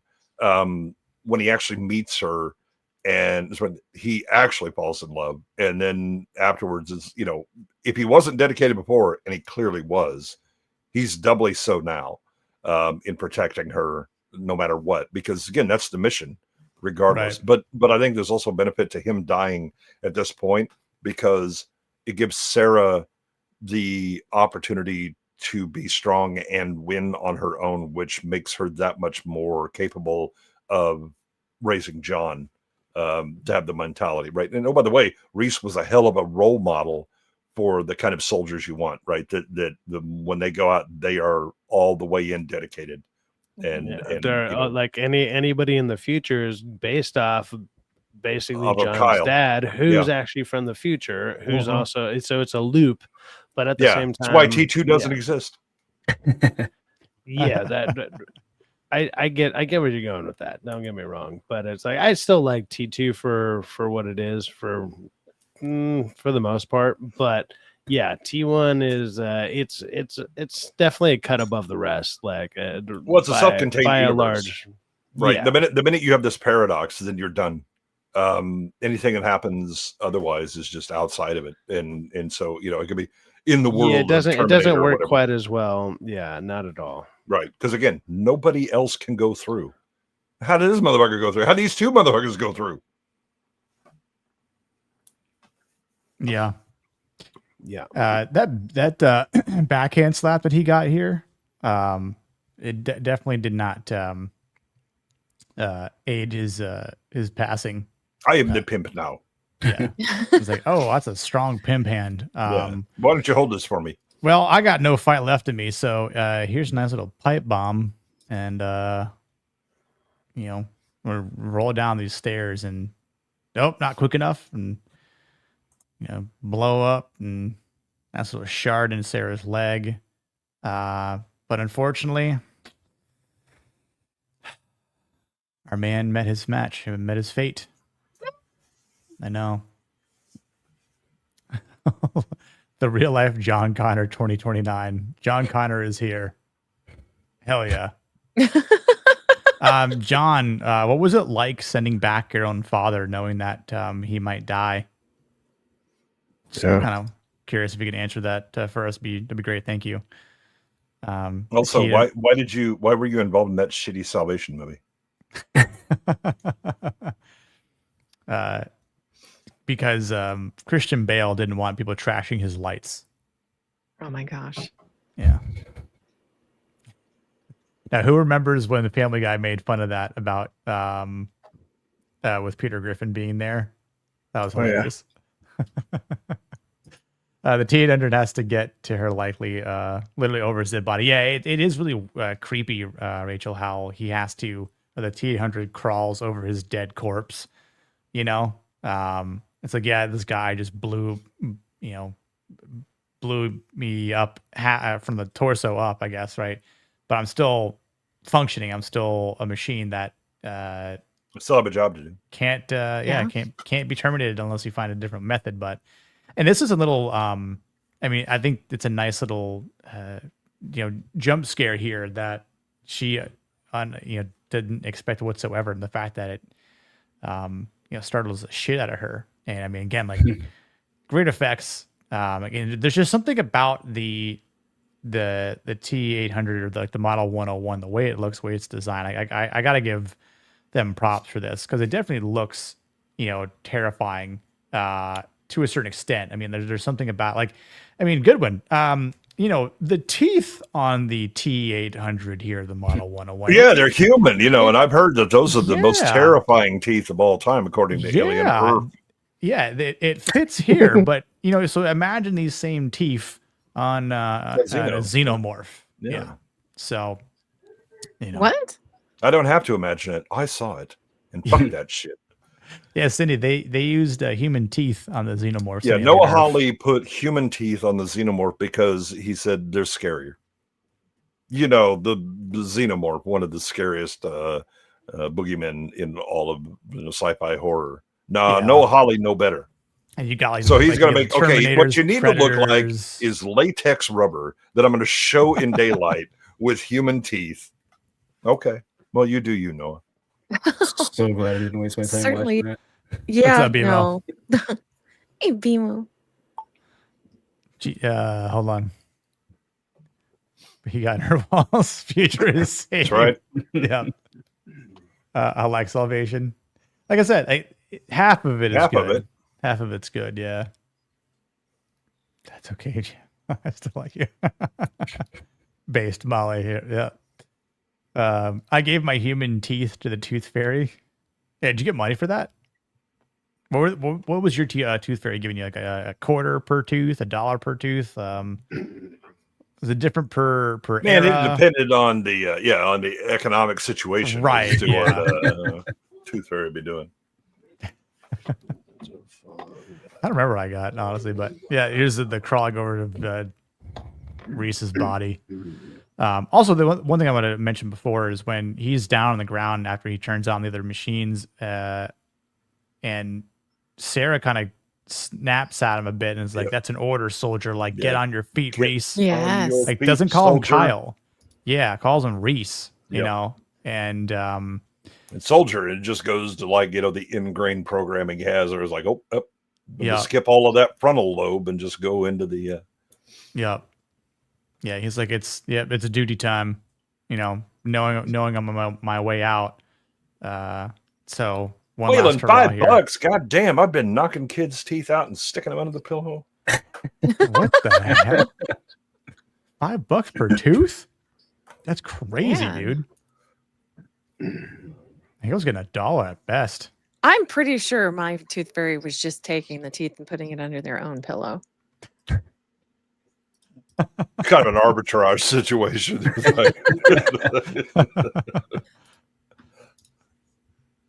This is when the switch is flipped in her. Yeah. I mean, literally and metaphorically. Mm-hmm. Yeah, she liked the other switch that was flipped in her in the hotel room, but much less scarier. Gen Z. Flicked.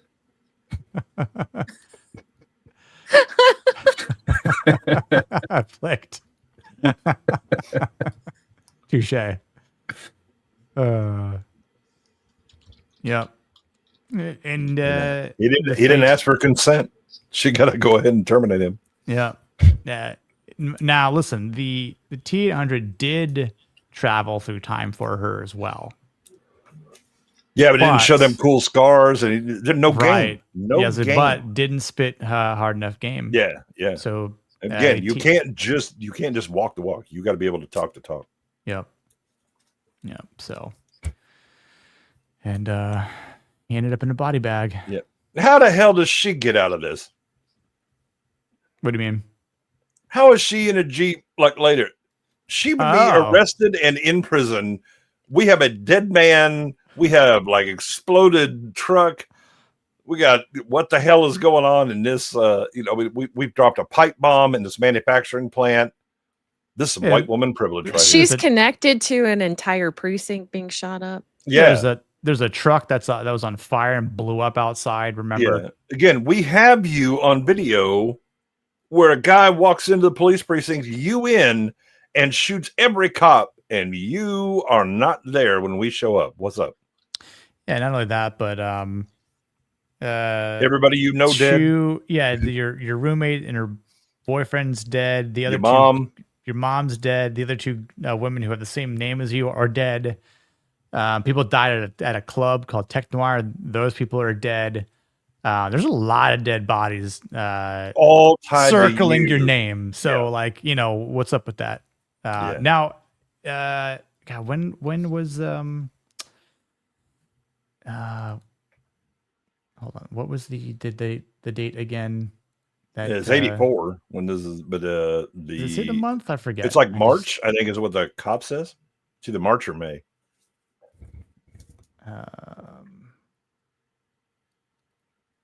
Could have sworn I had it in one of these. I literally thought I had it in one of these frames here. Hang on.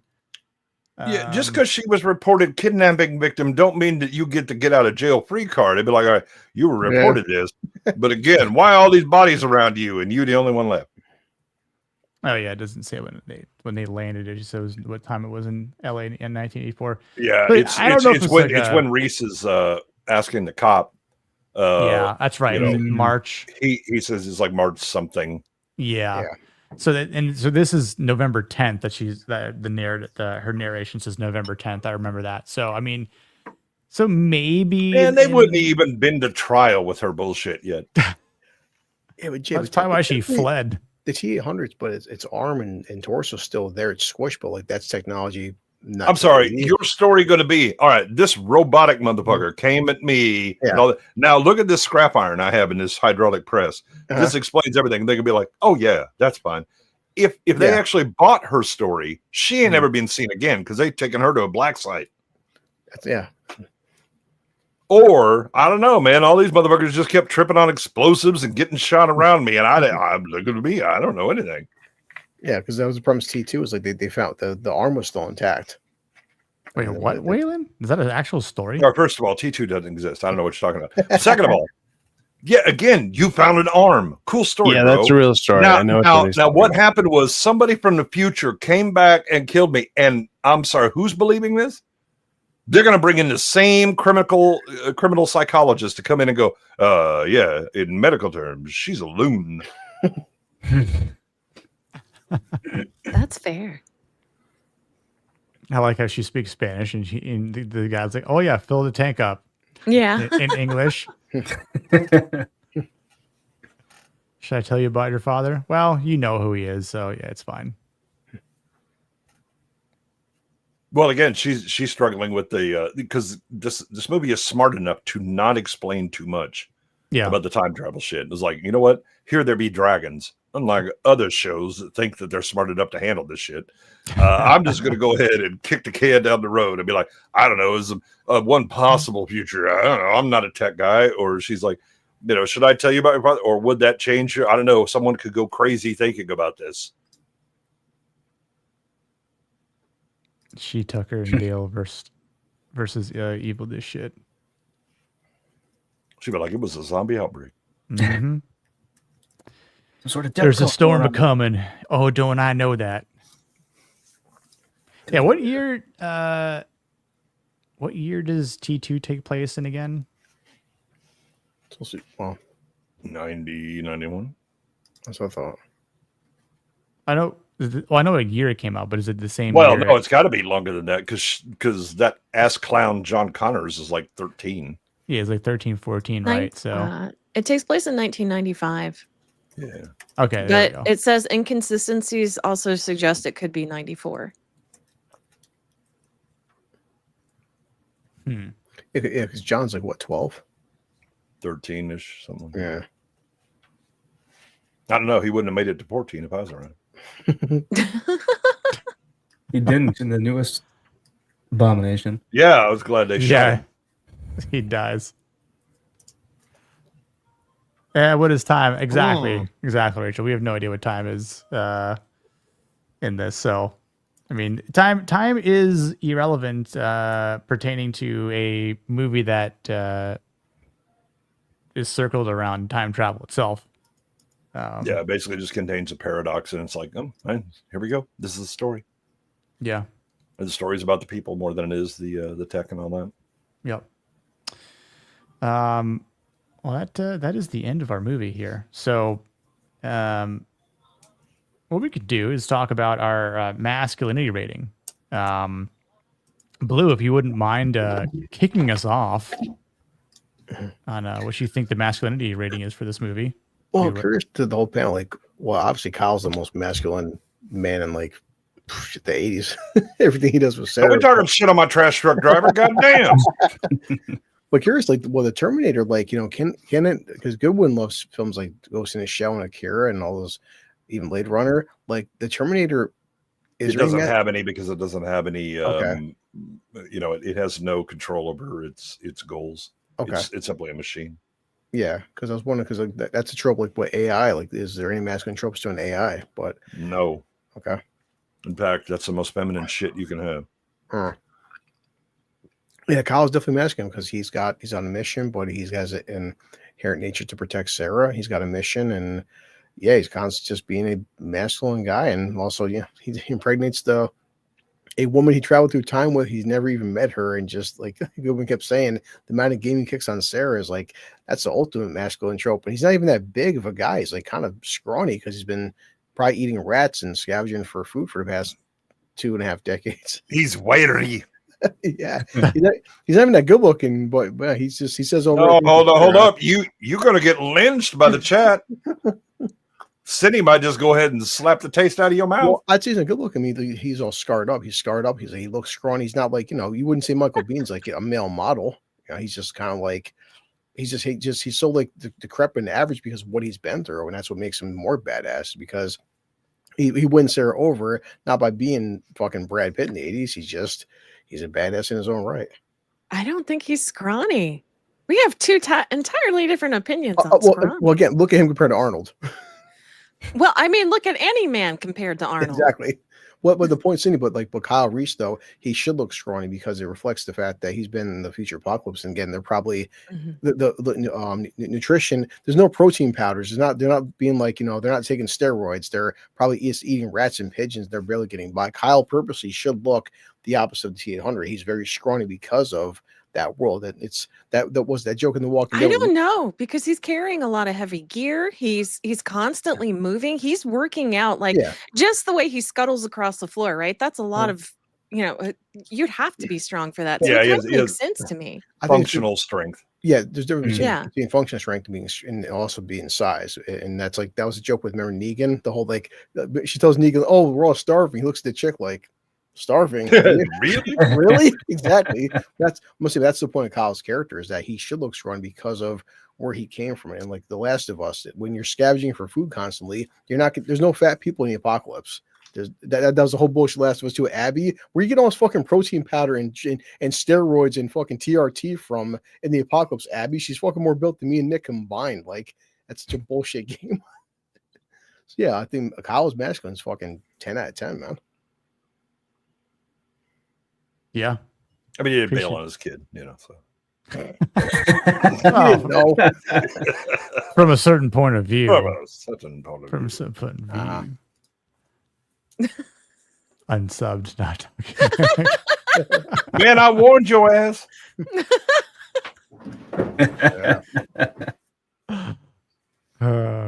Yeah, that's the thing, is like, if you've ever met SEALs or Spec Ops guys, Diane Arnold.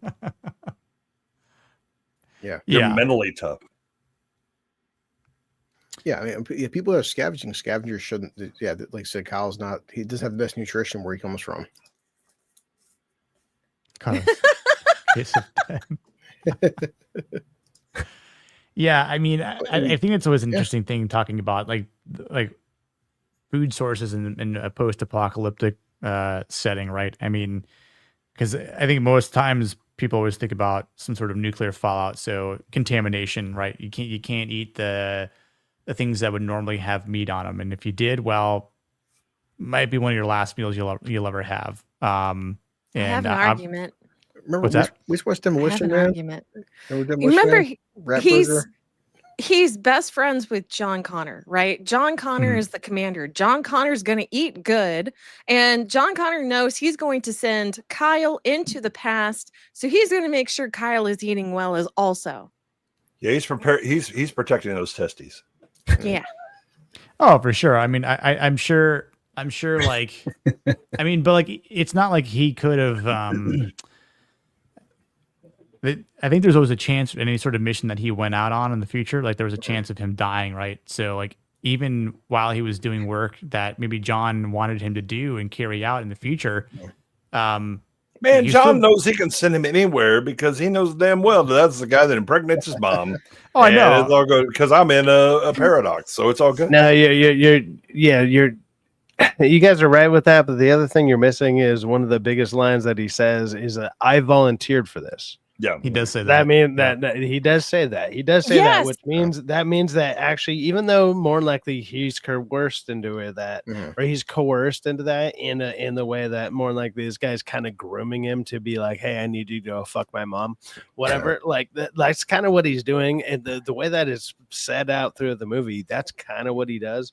Yeah. But when he sits there and says, hey, I volunteered for it, he groomed him into wanting to volunteer because it's like, hey, yeah, you want to go and meet this woman because that's the woman of your dreams. Yeah, there's plenty of cult members that be like, oh no, it was all voluntary. I don't know what you're talking about. Yeah, but if everybody, yeah, exactly. If the way that he talks about it before he even says that is basically, hey, you're the mother of our savior.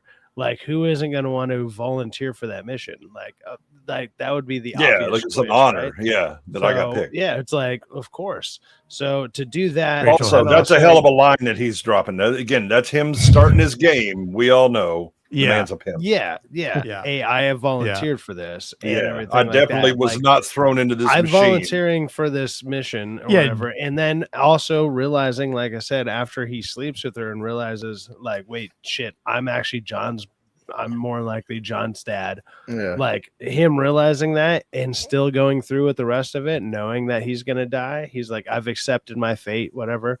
It's protecting my family. It's protecting my lineage. It's protecting our future.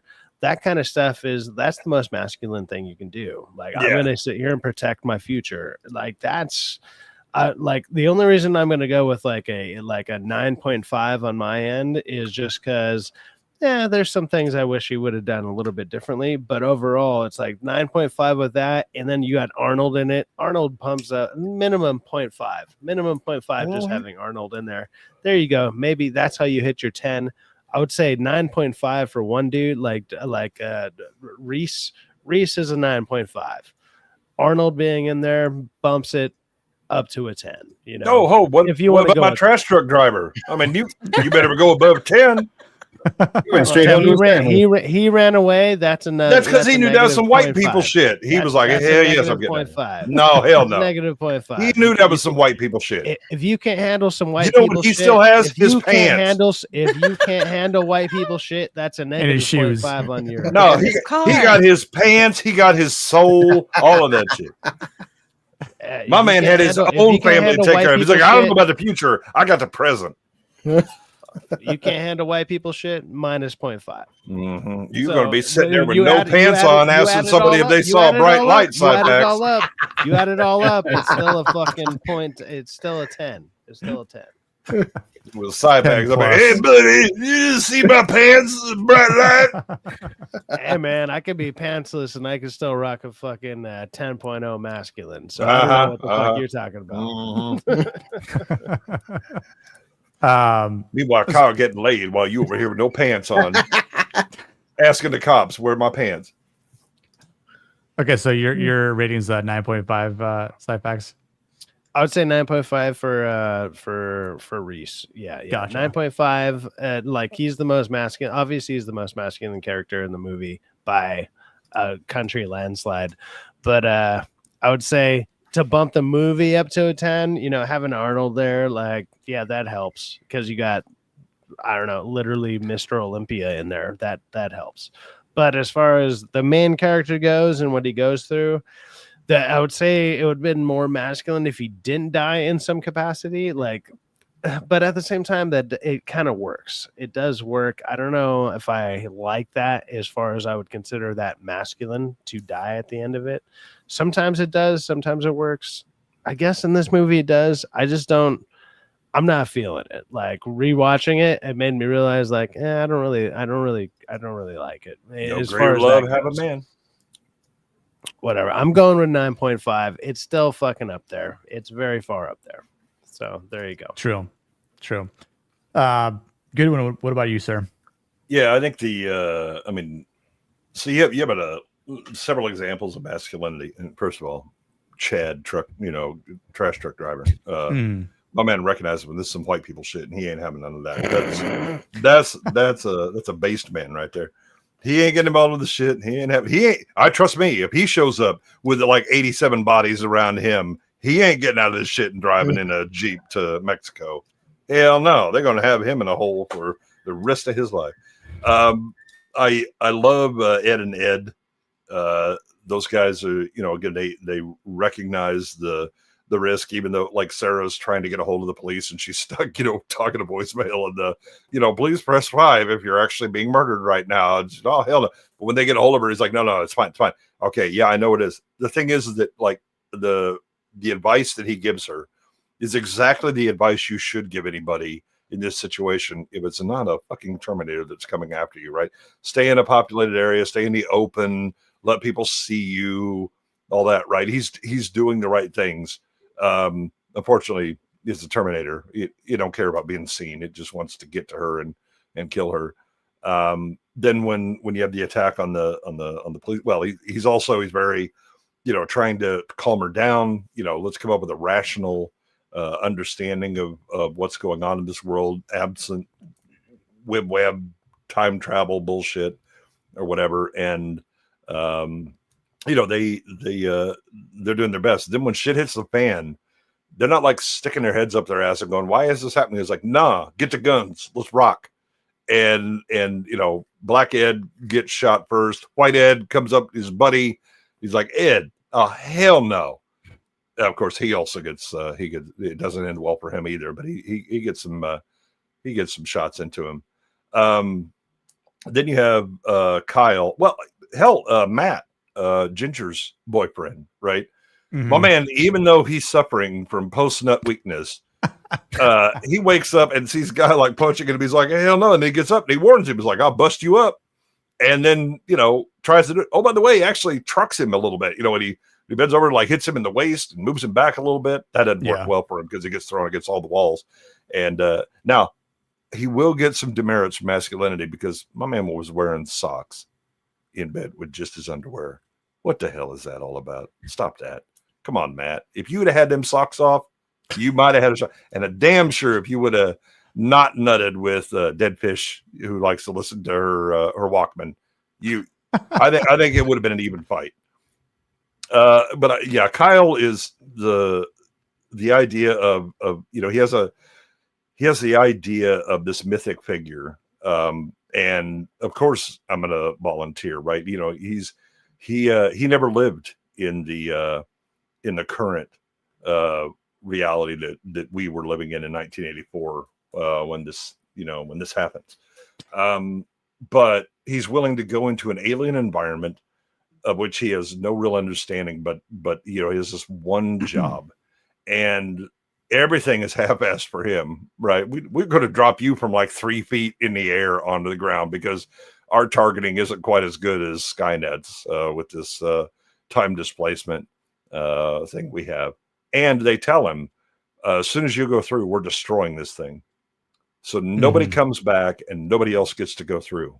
Take note of that, T2. But he then, he essentially just has to scavenge for everything, right? Yeah. And he doesn't have the ability of like Arnold to just walk up and go, I'll just shoot anybody. I don't care because they shoot me. I'll just shrug it off, Right. But he manages to survive. He uses his intelligence against a thing that can physically destroy him in a one-on-one fight. And it's always his intelligence that keeps him ahead of the game a little bit, right? And that's all he needs is that one thing. Now, we also we give credit to his game because my man, for not getting laid, holy shit, how does this man have this much game? Yeah. He just been practicing it the whole time. Either that or John was like, okay, here are the rules of pimp. And Kyle memorized it all and was like, I'm going to go blackout on this bingo card of check boxes and gets them all. But the idea of the future is always being shaped by us and the choices that we make now. And that when we say, well, there are larger forces at play and fate kind of dictates a certain thing, those who accept that, I mean, they may be right that they don't have the ability to change things, but how the hell do you know if you haven't tried? And Kyle is willing to look at things and go, you know what, the future is not set, because it's what John tells him that he then tells Sarah. And so Kyle is there to ensure the future of not just family, but humanity. That's a hell of a burden to take on, but he takes it on and it's just like, I'm doing my thing. I am locked the fuck on. Let me get this. Also going to slay some pussy while I'm here, but because that's part of the future of humanity. Because why are you saving humanity if you can't get laid at least once? I think that the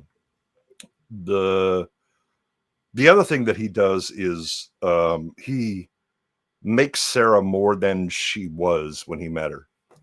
Right? He's giving her knowledge and training and an understanding of the mindset for what is coming and what is going to be required to raise John to be the person that humanity needs him to be.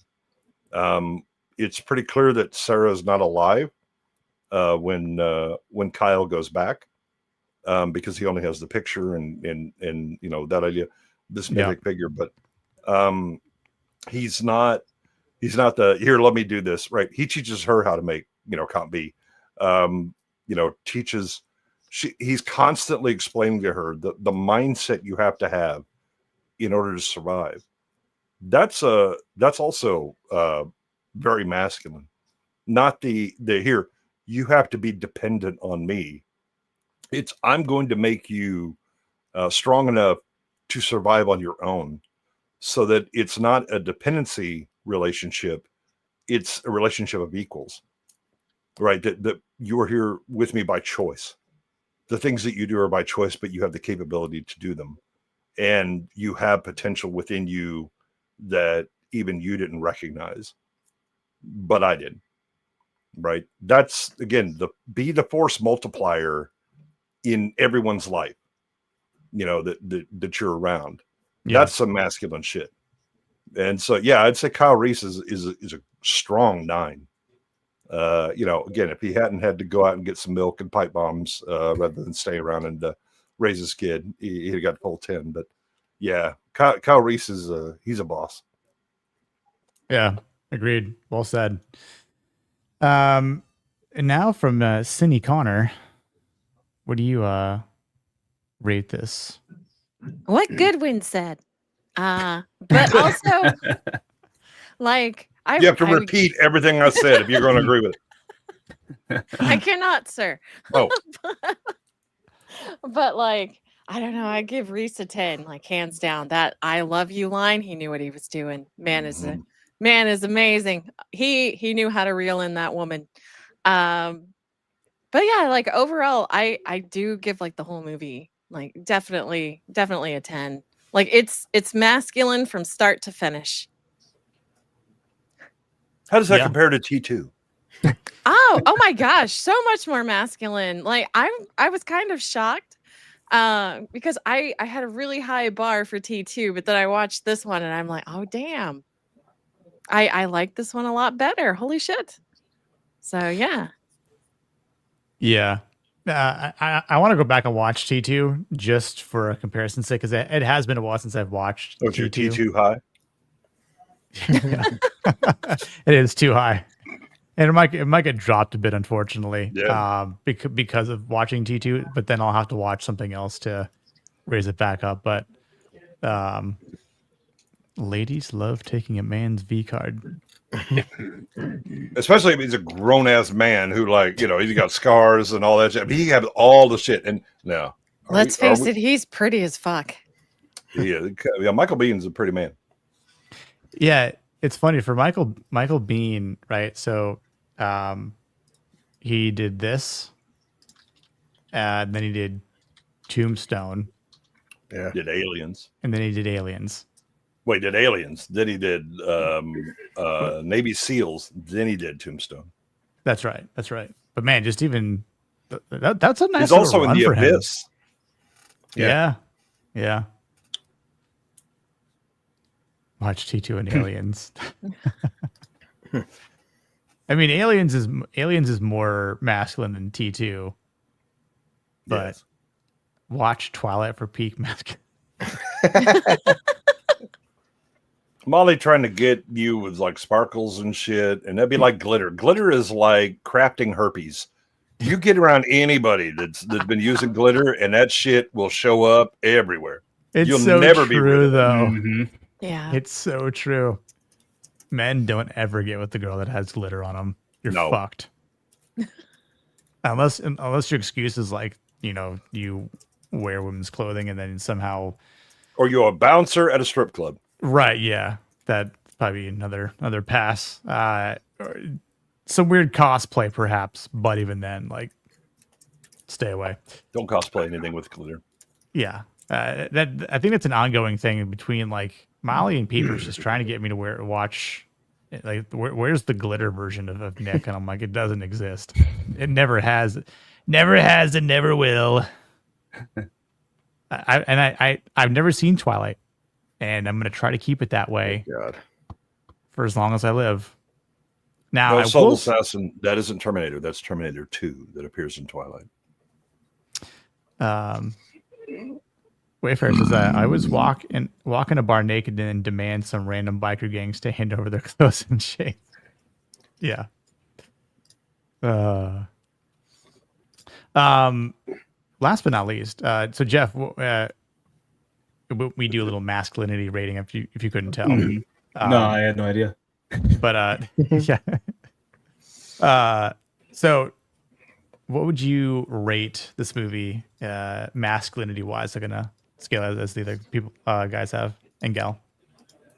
Yeah, so I really can't top anything that everyone said. They basically hit every mark and anything you could really possibly say about the movie.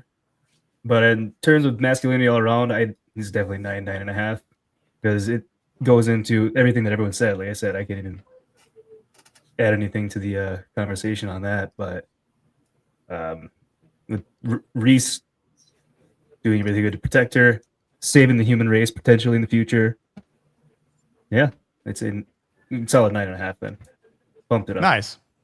Yeah, no, I mean, I think everyone said, and made really great points. I mean, I think, I was at like a 9 to 9.5 as far as the entirety of the masculinity rating. But speaking for Kyle Reese individually, I mean, he does make a very huge sacrifice, knowing that it's a one-way trip.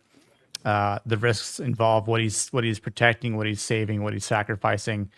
Even though he might not know there's a bit of a constant loop, he's still willing to do it because he has a chance to, save the future, save John Connor, but also meet the girl of his dreams. He's been thinking about for 30 years. I mean, that's so hard and like ingrained in his not just his mind, but I think like his actual like soul. Like he's made living in the future just so that he could be with her and knock her up. But maybe he's that happy. It was just hard in his brain and his soul. It was hard a little. He had a job to do. He committed.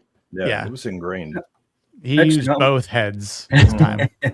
Now I'm wondering, how long did they know about this time travel machine before he actually was in love with Sarah? Or was he always in love with her and then time travel? He's like, pick me, I'll go. He's always, so he's had the picture before. Well, so he's known about it because his mom definitely told him about it at a different time earlier on in his life, because it was like he knows who his dad was. It's like, hey, my dad's name is this, and then he obviously meets his dad later on in the timeline, and it's like, wait a minute, how does that work? And then he puts it together. Well, shit, I was hunted by a Terminator back in my life, and all of a sudden he puts it all together. That's no, he don't remember none of that shit because none of that shit happened. That's T2. Stop it. Well, okay, then how does he know? Like, half a point for showing his dog. I disagree. Yeah, that's true. Well, yeah, I think like in the recording that she makes, does she say Kyle? But she doesn't say the full name. I think she just says Reese.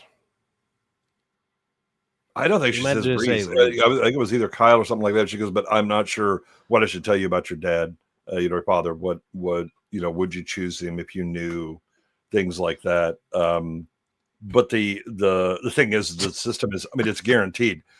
If John Connor is alive and able to send someone back, he's going to send back Kyle, because otherwise Kyle can't exist. Again, it's a time paradox. They're stuck in that. And then obviously John can't exist.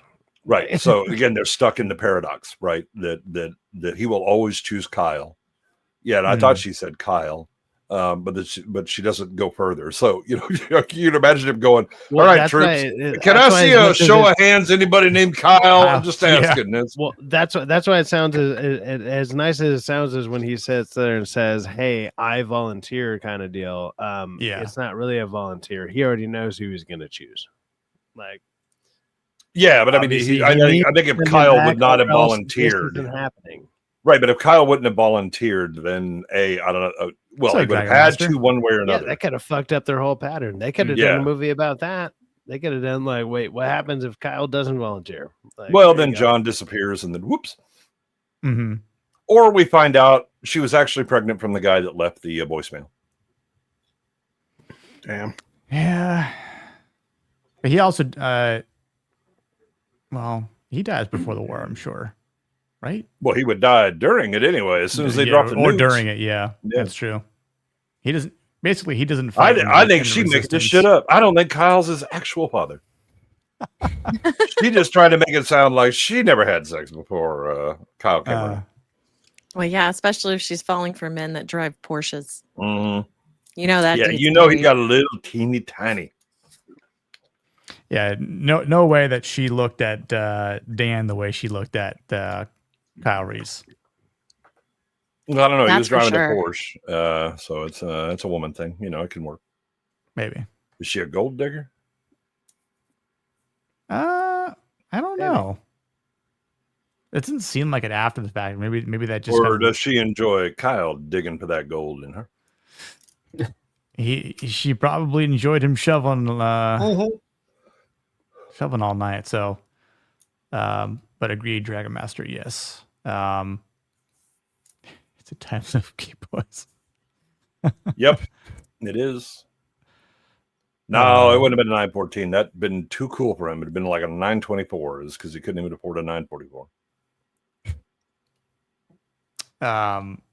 Yeah, I mean, I was gonna just add on to like the tail end here, just say like, you know, seeing, and I think it's a great portrayal having Arnold be the Terminator, but even when you look past the flesh, and you see that it's this unstoppable machine, or seemingly unstoppable, because you know all the flashbacks that we see, we hear about the Hunter killers. We hear how they upgraded the T600 to the T800 because they're like, fuck rubber, we want actual flesh, and they start to evolve and Oh, get that's smarter. a dangerous decision in 1984. That's true. But like, even though the machine is obviously literally stronger as it rips through anything, and you know, shotgun's not going to destroy it. Fire's not going to destroy it. Obviously, a bomb slowed it down, but you need like an actual, pressing hydraulical force that actually, shorts it out and destroys it. But I think the biggest thing too is that Kyle has a purpose. So even though the machine's stronger, Kyle's purpose was inherently stronger, and that's why Kyle Reese's legacy is sort of everlasting, or at least last through the Resistance, in a matter of speaking. But I think again, masculinity is about legacy, leaving what are you leaving behind? Well, Reese leaves John behind, but then we know how the whole loop happens. But still, it's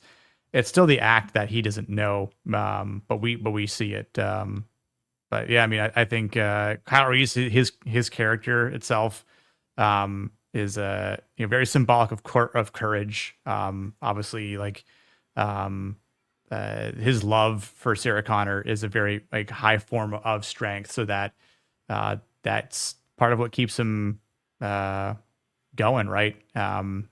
I think it's the mother of humanity. I mean, right? all Yeah, humanity rests on. Right. It's just not, it's not only for Sarah, but for all of humanity. He understands how important John is. So, but I mean, he has the instinct, the ability to endure, and obviously like even sacrifice himself at the end there when he knows he's on his way out, but this is it. Like, and I think like he didn't get another chance to like, say I love you again or whatever. I mean, like he's like, there's no time for that, of course. But what is time, as Rachel said earlier?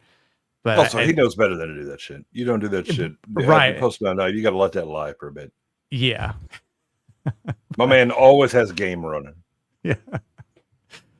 But I mean, yeah. the neat thing is that, I mean, so Kyle is, it's like brain versus brawn. Very much. The Terminator, again, it has a base level of intelligence and has the ability to mimic and things like that, but mostly it's just, I'm just going to mow through your ass. Mm-hmm. And he is always having to improvise and come up with things, and again, think ahead and be smarter. That's also one of the things that I really appreciate is not just the macho, which you could probably put on Arnold and the T800, versus the truly masculine, which is Kyle. Right. Right. Well, that was fun. I had a good conversation about this. Honestly, I was looking forward to this one. Yeah, especially because I hadn't watched it yet this month. But Definitely glad I did, and definitely glad we talked about it. See what we're doing for the rest of the week here. Blue, you want to let the kind folks watching what you're up to? I told you guys in the group chat. I took my son yesterday to see the 40th anniversary of The Last Dragon, and man, talk about Shogun, the Shogun of Harlem. You always wondered, these films, are they cheesy? Do they hold up? And I didn't realize the main actor, he's a legit martial artist. Like, this guy knows fucking like jujitsu. It was a Brazilian jiu-jitsu and like taekwondo and keto, and just like, this guy's a fucking badass. And he did this 2-minute opening saying, "Hey guys, want to thank everybody. It's been 40 years," and he's open to making a sequel. And I guess read some history, Nick, that the reason he never made sequels for was contract disputes and some legalities. But he still looks fantastic. He's 60 years old, but hey, if Tom Cruise and Jackie Chan put out films, I'll watch the Last Dragon sequel. Fuck it.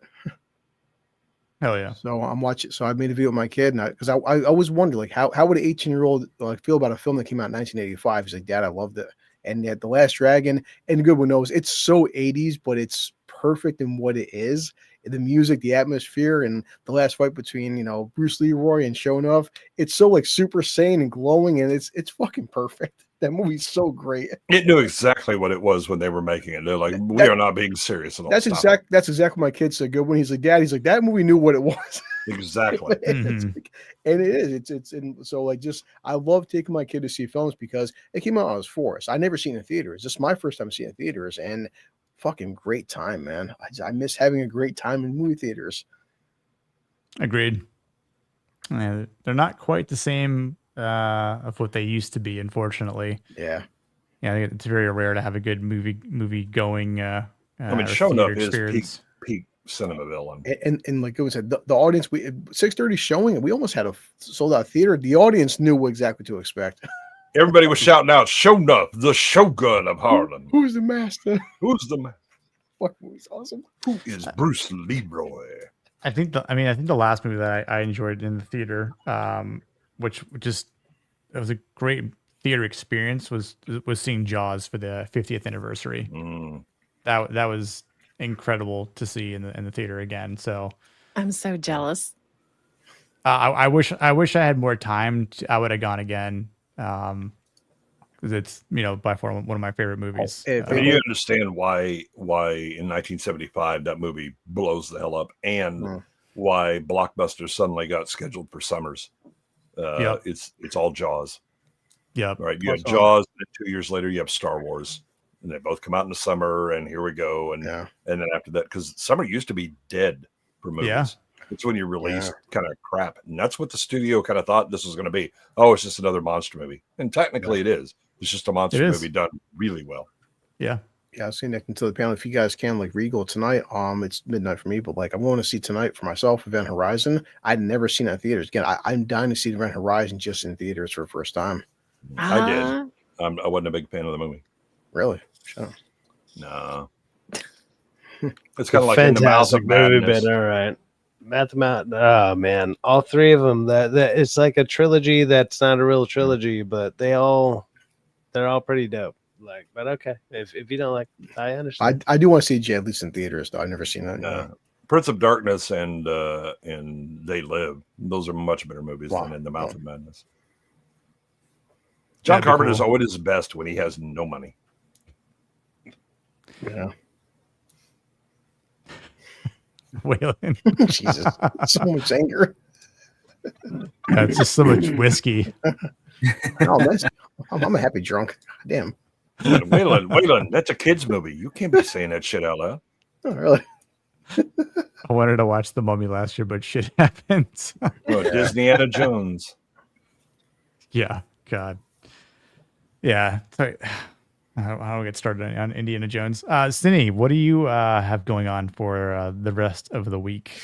Let's see. I have my own stream after this, and then I have Tinfoil Haters tomorrow. Again, my own stream, and then I'm on Zax's twice, so I'm on Wednesday and Saturday. And I think that's it. Perfect. Yeah. Syfax, what you got going on this week? Well, on Wednesdays I usually do I call it the midweek hangings on Wednesdays. I usually go over what's been happening for the last half a week or so, and then it's just hanging out, just talking shit and doing whatever. And on Saturdays, I do SciCast at 3 p.m. Pacific Standard Time. And if that's open to anybody and anybody who's ever down to join, if anybody even here on the panel is ever interested in, if you got Saturdays open, I understand Saturday's not a great time for people, which is oddly enough why I've chosen that time, because it's like, if people have time, I can knock out an hour or two and just do some streams and whatever. I haven't been doing as many videos lately. I'm trying to change that up because I want to change my background. I want to do a bunch of stuff here first in my actual space, change some of that up, and then figure out exactly what I want to be more talking about instead of just doing movie reviews, because there's not enough good movies to review. That's just the simple fact of the matter. It's not great out there. I got overwhelmed with so many terrible things where I'm like, I'm tired of just saying, hey, this is terrible. Yeah. Well, the good news is it's time efficient. That's my fucking review. Like, I'd like, how can you get more in depth than that? This is not worth your money. And usually I got to the point where it was like, hey, I used to not say that. I would be like, hey, even if I don't like this, I would say, look, if you want to go check it out, check it out. I would say the last like 4 to 5 movies I saw in a row, I was like, I can't even recommend saying to go see this on your own. Like I objectively would say, do not see these movies. They're so fucking bad. And I don't like saying that. And because I'm not, I don't know. I don't feel I'm like that. And Demon Slayer. Demon Slayer was not one of them. I will give you that. It's not one of those. That was one. That was like the 6th movie that I saw before that. But it's like there's so many movies that are so bad, and I usually do not say that. So I don't like saying that. I don't like being like that. And I was like, I can't do these reviews because I'm just going to sound like just I don't know. I'm going to sound like I'm just fucking hateful for 6 movies in a row. This is stupid. This is terrible. So I'm like, okay, let me just do my streams and while I can do my streaming times and stuff. Also, you can find me on Fridays on at 5 p.m. I guess it's actually 8 p.m. Eastern Standard Time over at Rockefeller Plaza. He does YouTube and chill. And then when awesome people like Nick here invite me over to their streams, you'll see me on their channels and stuff. I'll be trying to build back up again here in a little bit, because now that I'm officially working and stuff for the last couple of months, I actually have some money. I'm going to actually start building some stuff back up, try to get a new computer, try to get things going again and be a little bit more professional, do all that type of stuff. That's going to take a little bit of time because whatever. Also, I don't know. I prefer to talk about movies and TV shows. There's simply not enough of them to talk about right now, at least in my opinion. Maybe people can shoot me some good random ones that maybe I've never heard of. I feel I've heard about a lot of them. But yeah, I would like to do more of that, and we'll see how all that goes. But hey, thank you, Nick, for having me on again. It's always awesome. It's always great to hang out with all you guys. You guys are amazing. You guys are awesome. Keep it up, dude. Your channel's blowing up. I fucking love it. I love to see that. And hell yeah, fuck yeah. Keep me in mind whenever you got something going on, dude. I'm down to watch a masculine movie and come shoot the shit with you guys at all times. And yeah, if anybody in the chats wants to check out my channel, go for it. Like I said, I mainly do a lot of live streams. That's about it. As of now, it'll change in a little bit, but as of now, that's all you're gonna get. Sorry, I need to change it. I need to change it up. I need to change the pace because it's just not working. So, hell yeah, Rick. But, yeah. Thank you so much for joining tonight. I know it's been a minute, but I've been I've been looking at I need to get some people on the streams again and course, which brings me to my next point is having Jeff on here for the first time. So I appreciate you joining. Jeff, hope you had a good time. It's great having you here. Where can the people find you and what you got going on this week? Yeah, so you can find me at Jeff Up North on X and YouTube here. And on Tuesday, so tomorrow, I'll be joining a couple of buddies of mine on Drink Up, our second channel. We do a gaming stream tomorrow. And then Thursday, I got a stream on my channel talking about kind of ancient history and stuff like that. And then Friday, back on Drink Up, we do our Friday podcast show. So, nice. Yeah. And hopefully, if I have time here, finish editing up a video and get that out tomorrow morning, but we'll see.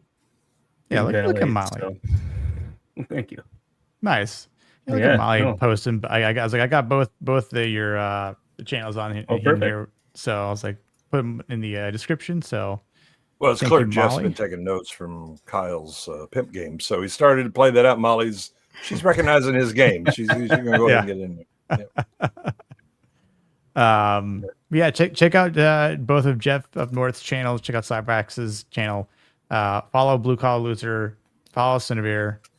Follow Goodwin. And, no, you can't follow me. Well, you can't follow him on YouTube. You can follow None him of you are worthy to subscribe to my channel. And as for myself, tomorrow night, well, we just lost Slifax. I don't know what happened. Tomorrow night, maybe the T800 got him. Oh, no, he's trying some of Kyle's new lines right now. My bad. You're good. You're good. I was like, maybe the T800 got you. So, took your internet out. Yeah, as for myself, tomorrow night here at 9 p.m. Eastern, we'll be talking about Dark Wolf, the Terminalist prequel, episode 3, with myself, Vex Electronica. Gord will not be there because he's working. And then Gooch will be there as well. So we'll be talking about Dark Wolf tomorrow night and Wednesday. I guess depending on what Zax is having versus. Yeah, so if Versus is back, I will be on Zax's channel.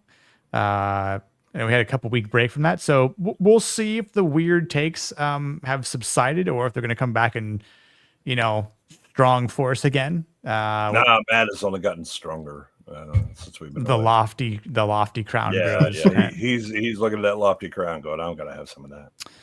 Wonderful.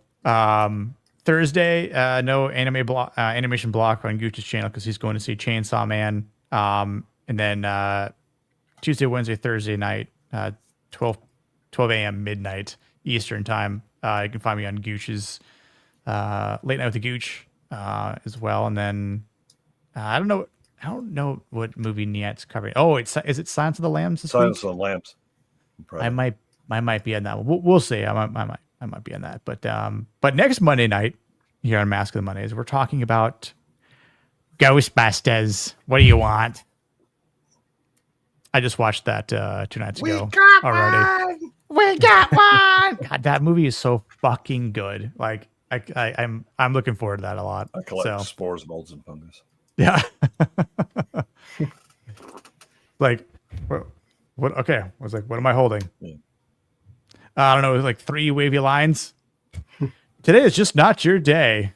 Like about to hit the switch. It's like, I'm getting real tired of this. It's like, we're paying you, aren't you? It's not worth $5. Perhaps that proves my theory right. Yeah. Like everything was fine until Dickless over here turned off the power grid. Is this true? Yes, it's true. This man has no dick. Dude. Bill Murray is going to be so funny. I have to get some clips for that. What? I used that clip in a video recently. It's true. This man has no dick. The Bill Murray one? Yeah. This man has no. Well, that's what I heard. I'm going to miss him. Dude, there's so many good parts, especially with Bill Murray. Well, the one where they're in the jail and they're talking about the everything that's going to happen. And all the prisoners are leaning in. Bill Murray's so be good, for goodness sake. Whoa, somebody's coming. Yeah. I mean, I think it just goes to show you movies that are made in the 80s, but by actually talented people. Yeah. I mean, with an adequate supply of cocaine. Because actually, what year did this movie come out? The Terminator. 84 is Terminator and Ghostbusters. Yeah, I was like, wow, for what time? What month was October 26th? Oh shit, that's kind of cool. Yeah, Terminator came out as a horror movie. Terminator comes out Wow. 5 days ago in 1984. Imagine that.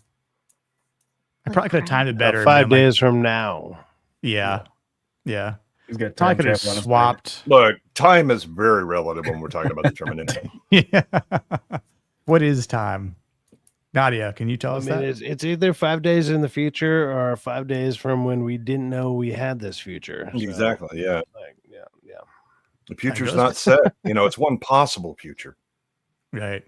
Ghostbusters was June 8th, As long as we 1984. get like just Terminator 1 and at the worst Terminator 2, as long as we don't get Terminator 3 and beyond in this timeline, we'll be okay. We'll be okay. Yeah. We needed Terminator 3 next to just go, guess what? Don't make any more Terminator movies. Judgment Day is going to happen regardless. Have we done 84 yet in Versus on Zax's channel? Not sure we have yet. I I think don't- it's one of the heavyweights. Yeah, I was like, I don't think we have, because I do not remember people trying to argue about like whether or not Terminator or Ghostbusters shouldn't be on the list, because I don't rage much, especially on Zax's channel, but there was that one time we were talking about Oh, the one where I was in chat and I was like, all right, look, I'm injured. I can't come. All right, I've had enough of this shit. But you were already like, what the fuck are we talking about? Yeah, I had already had it, and then you probably jumped in the Yeah. chat. Yeah. Oh gosh. So what we're gonna do is we're gonna raid into Cinevere. Oh, you can raid Oh. into AJ so Whaling can tell him Tarzan sucks. Oh, is AJ streaming? I Oh, don't know. I see. Hold on. I am not streaming. 31 Nights of Halloween, day number 20. You want me to raid into him? Yeah, I don't mind. Okay. I don't mind the setup. All right, we're gonna raid into AJ. And oh god, what should we say? What should we say to him in chat? Tarzan sucks. You need me to rage more on Zax's stream?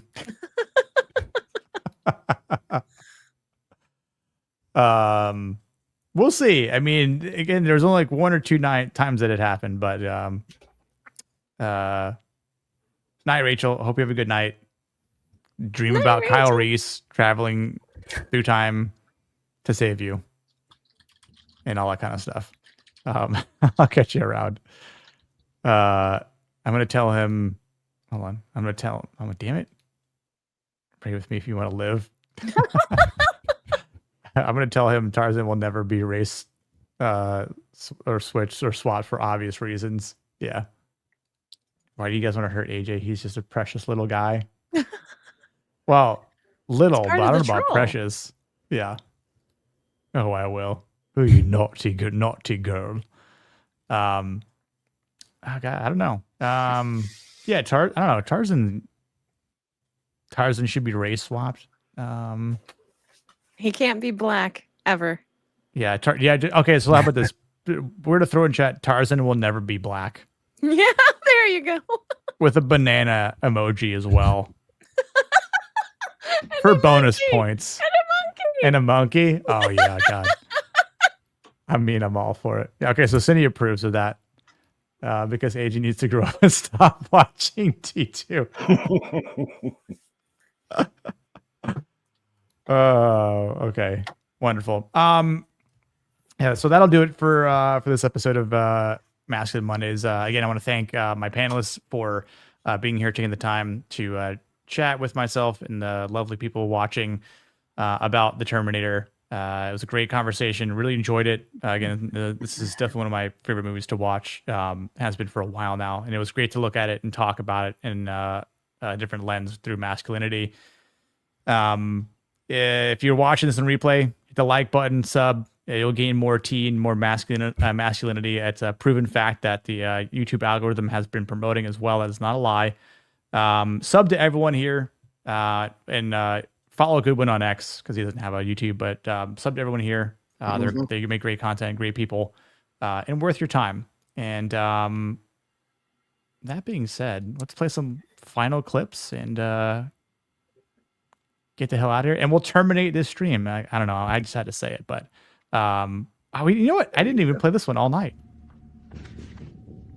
I'll be back.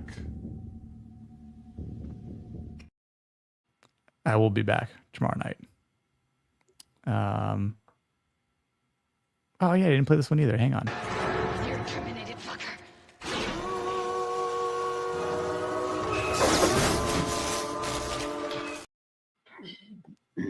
Love that effect. This one will be for the ladies, and we'll play one more for the I men. came across time for you, Sarah. I love you. I always have. Blood warning. What's Blood that? warning. Yep. Yeah, this will be the last one for the gentlemen out there. I'll see you later. I'll see you in AJ's chat. Remember, Tarzan will never be black. Banana emoji, monkey emoji. You got it.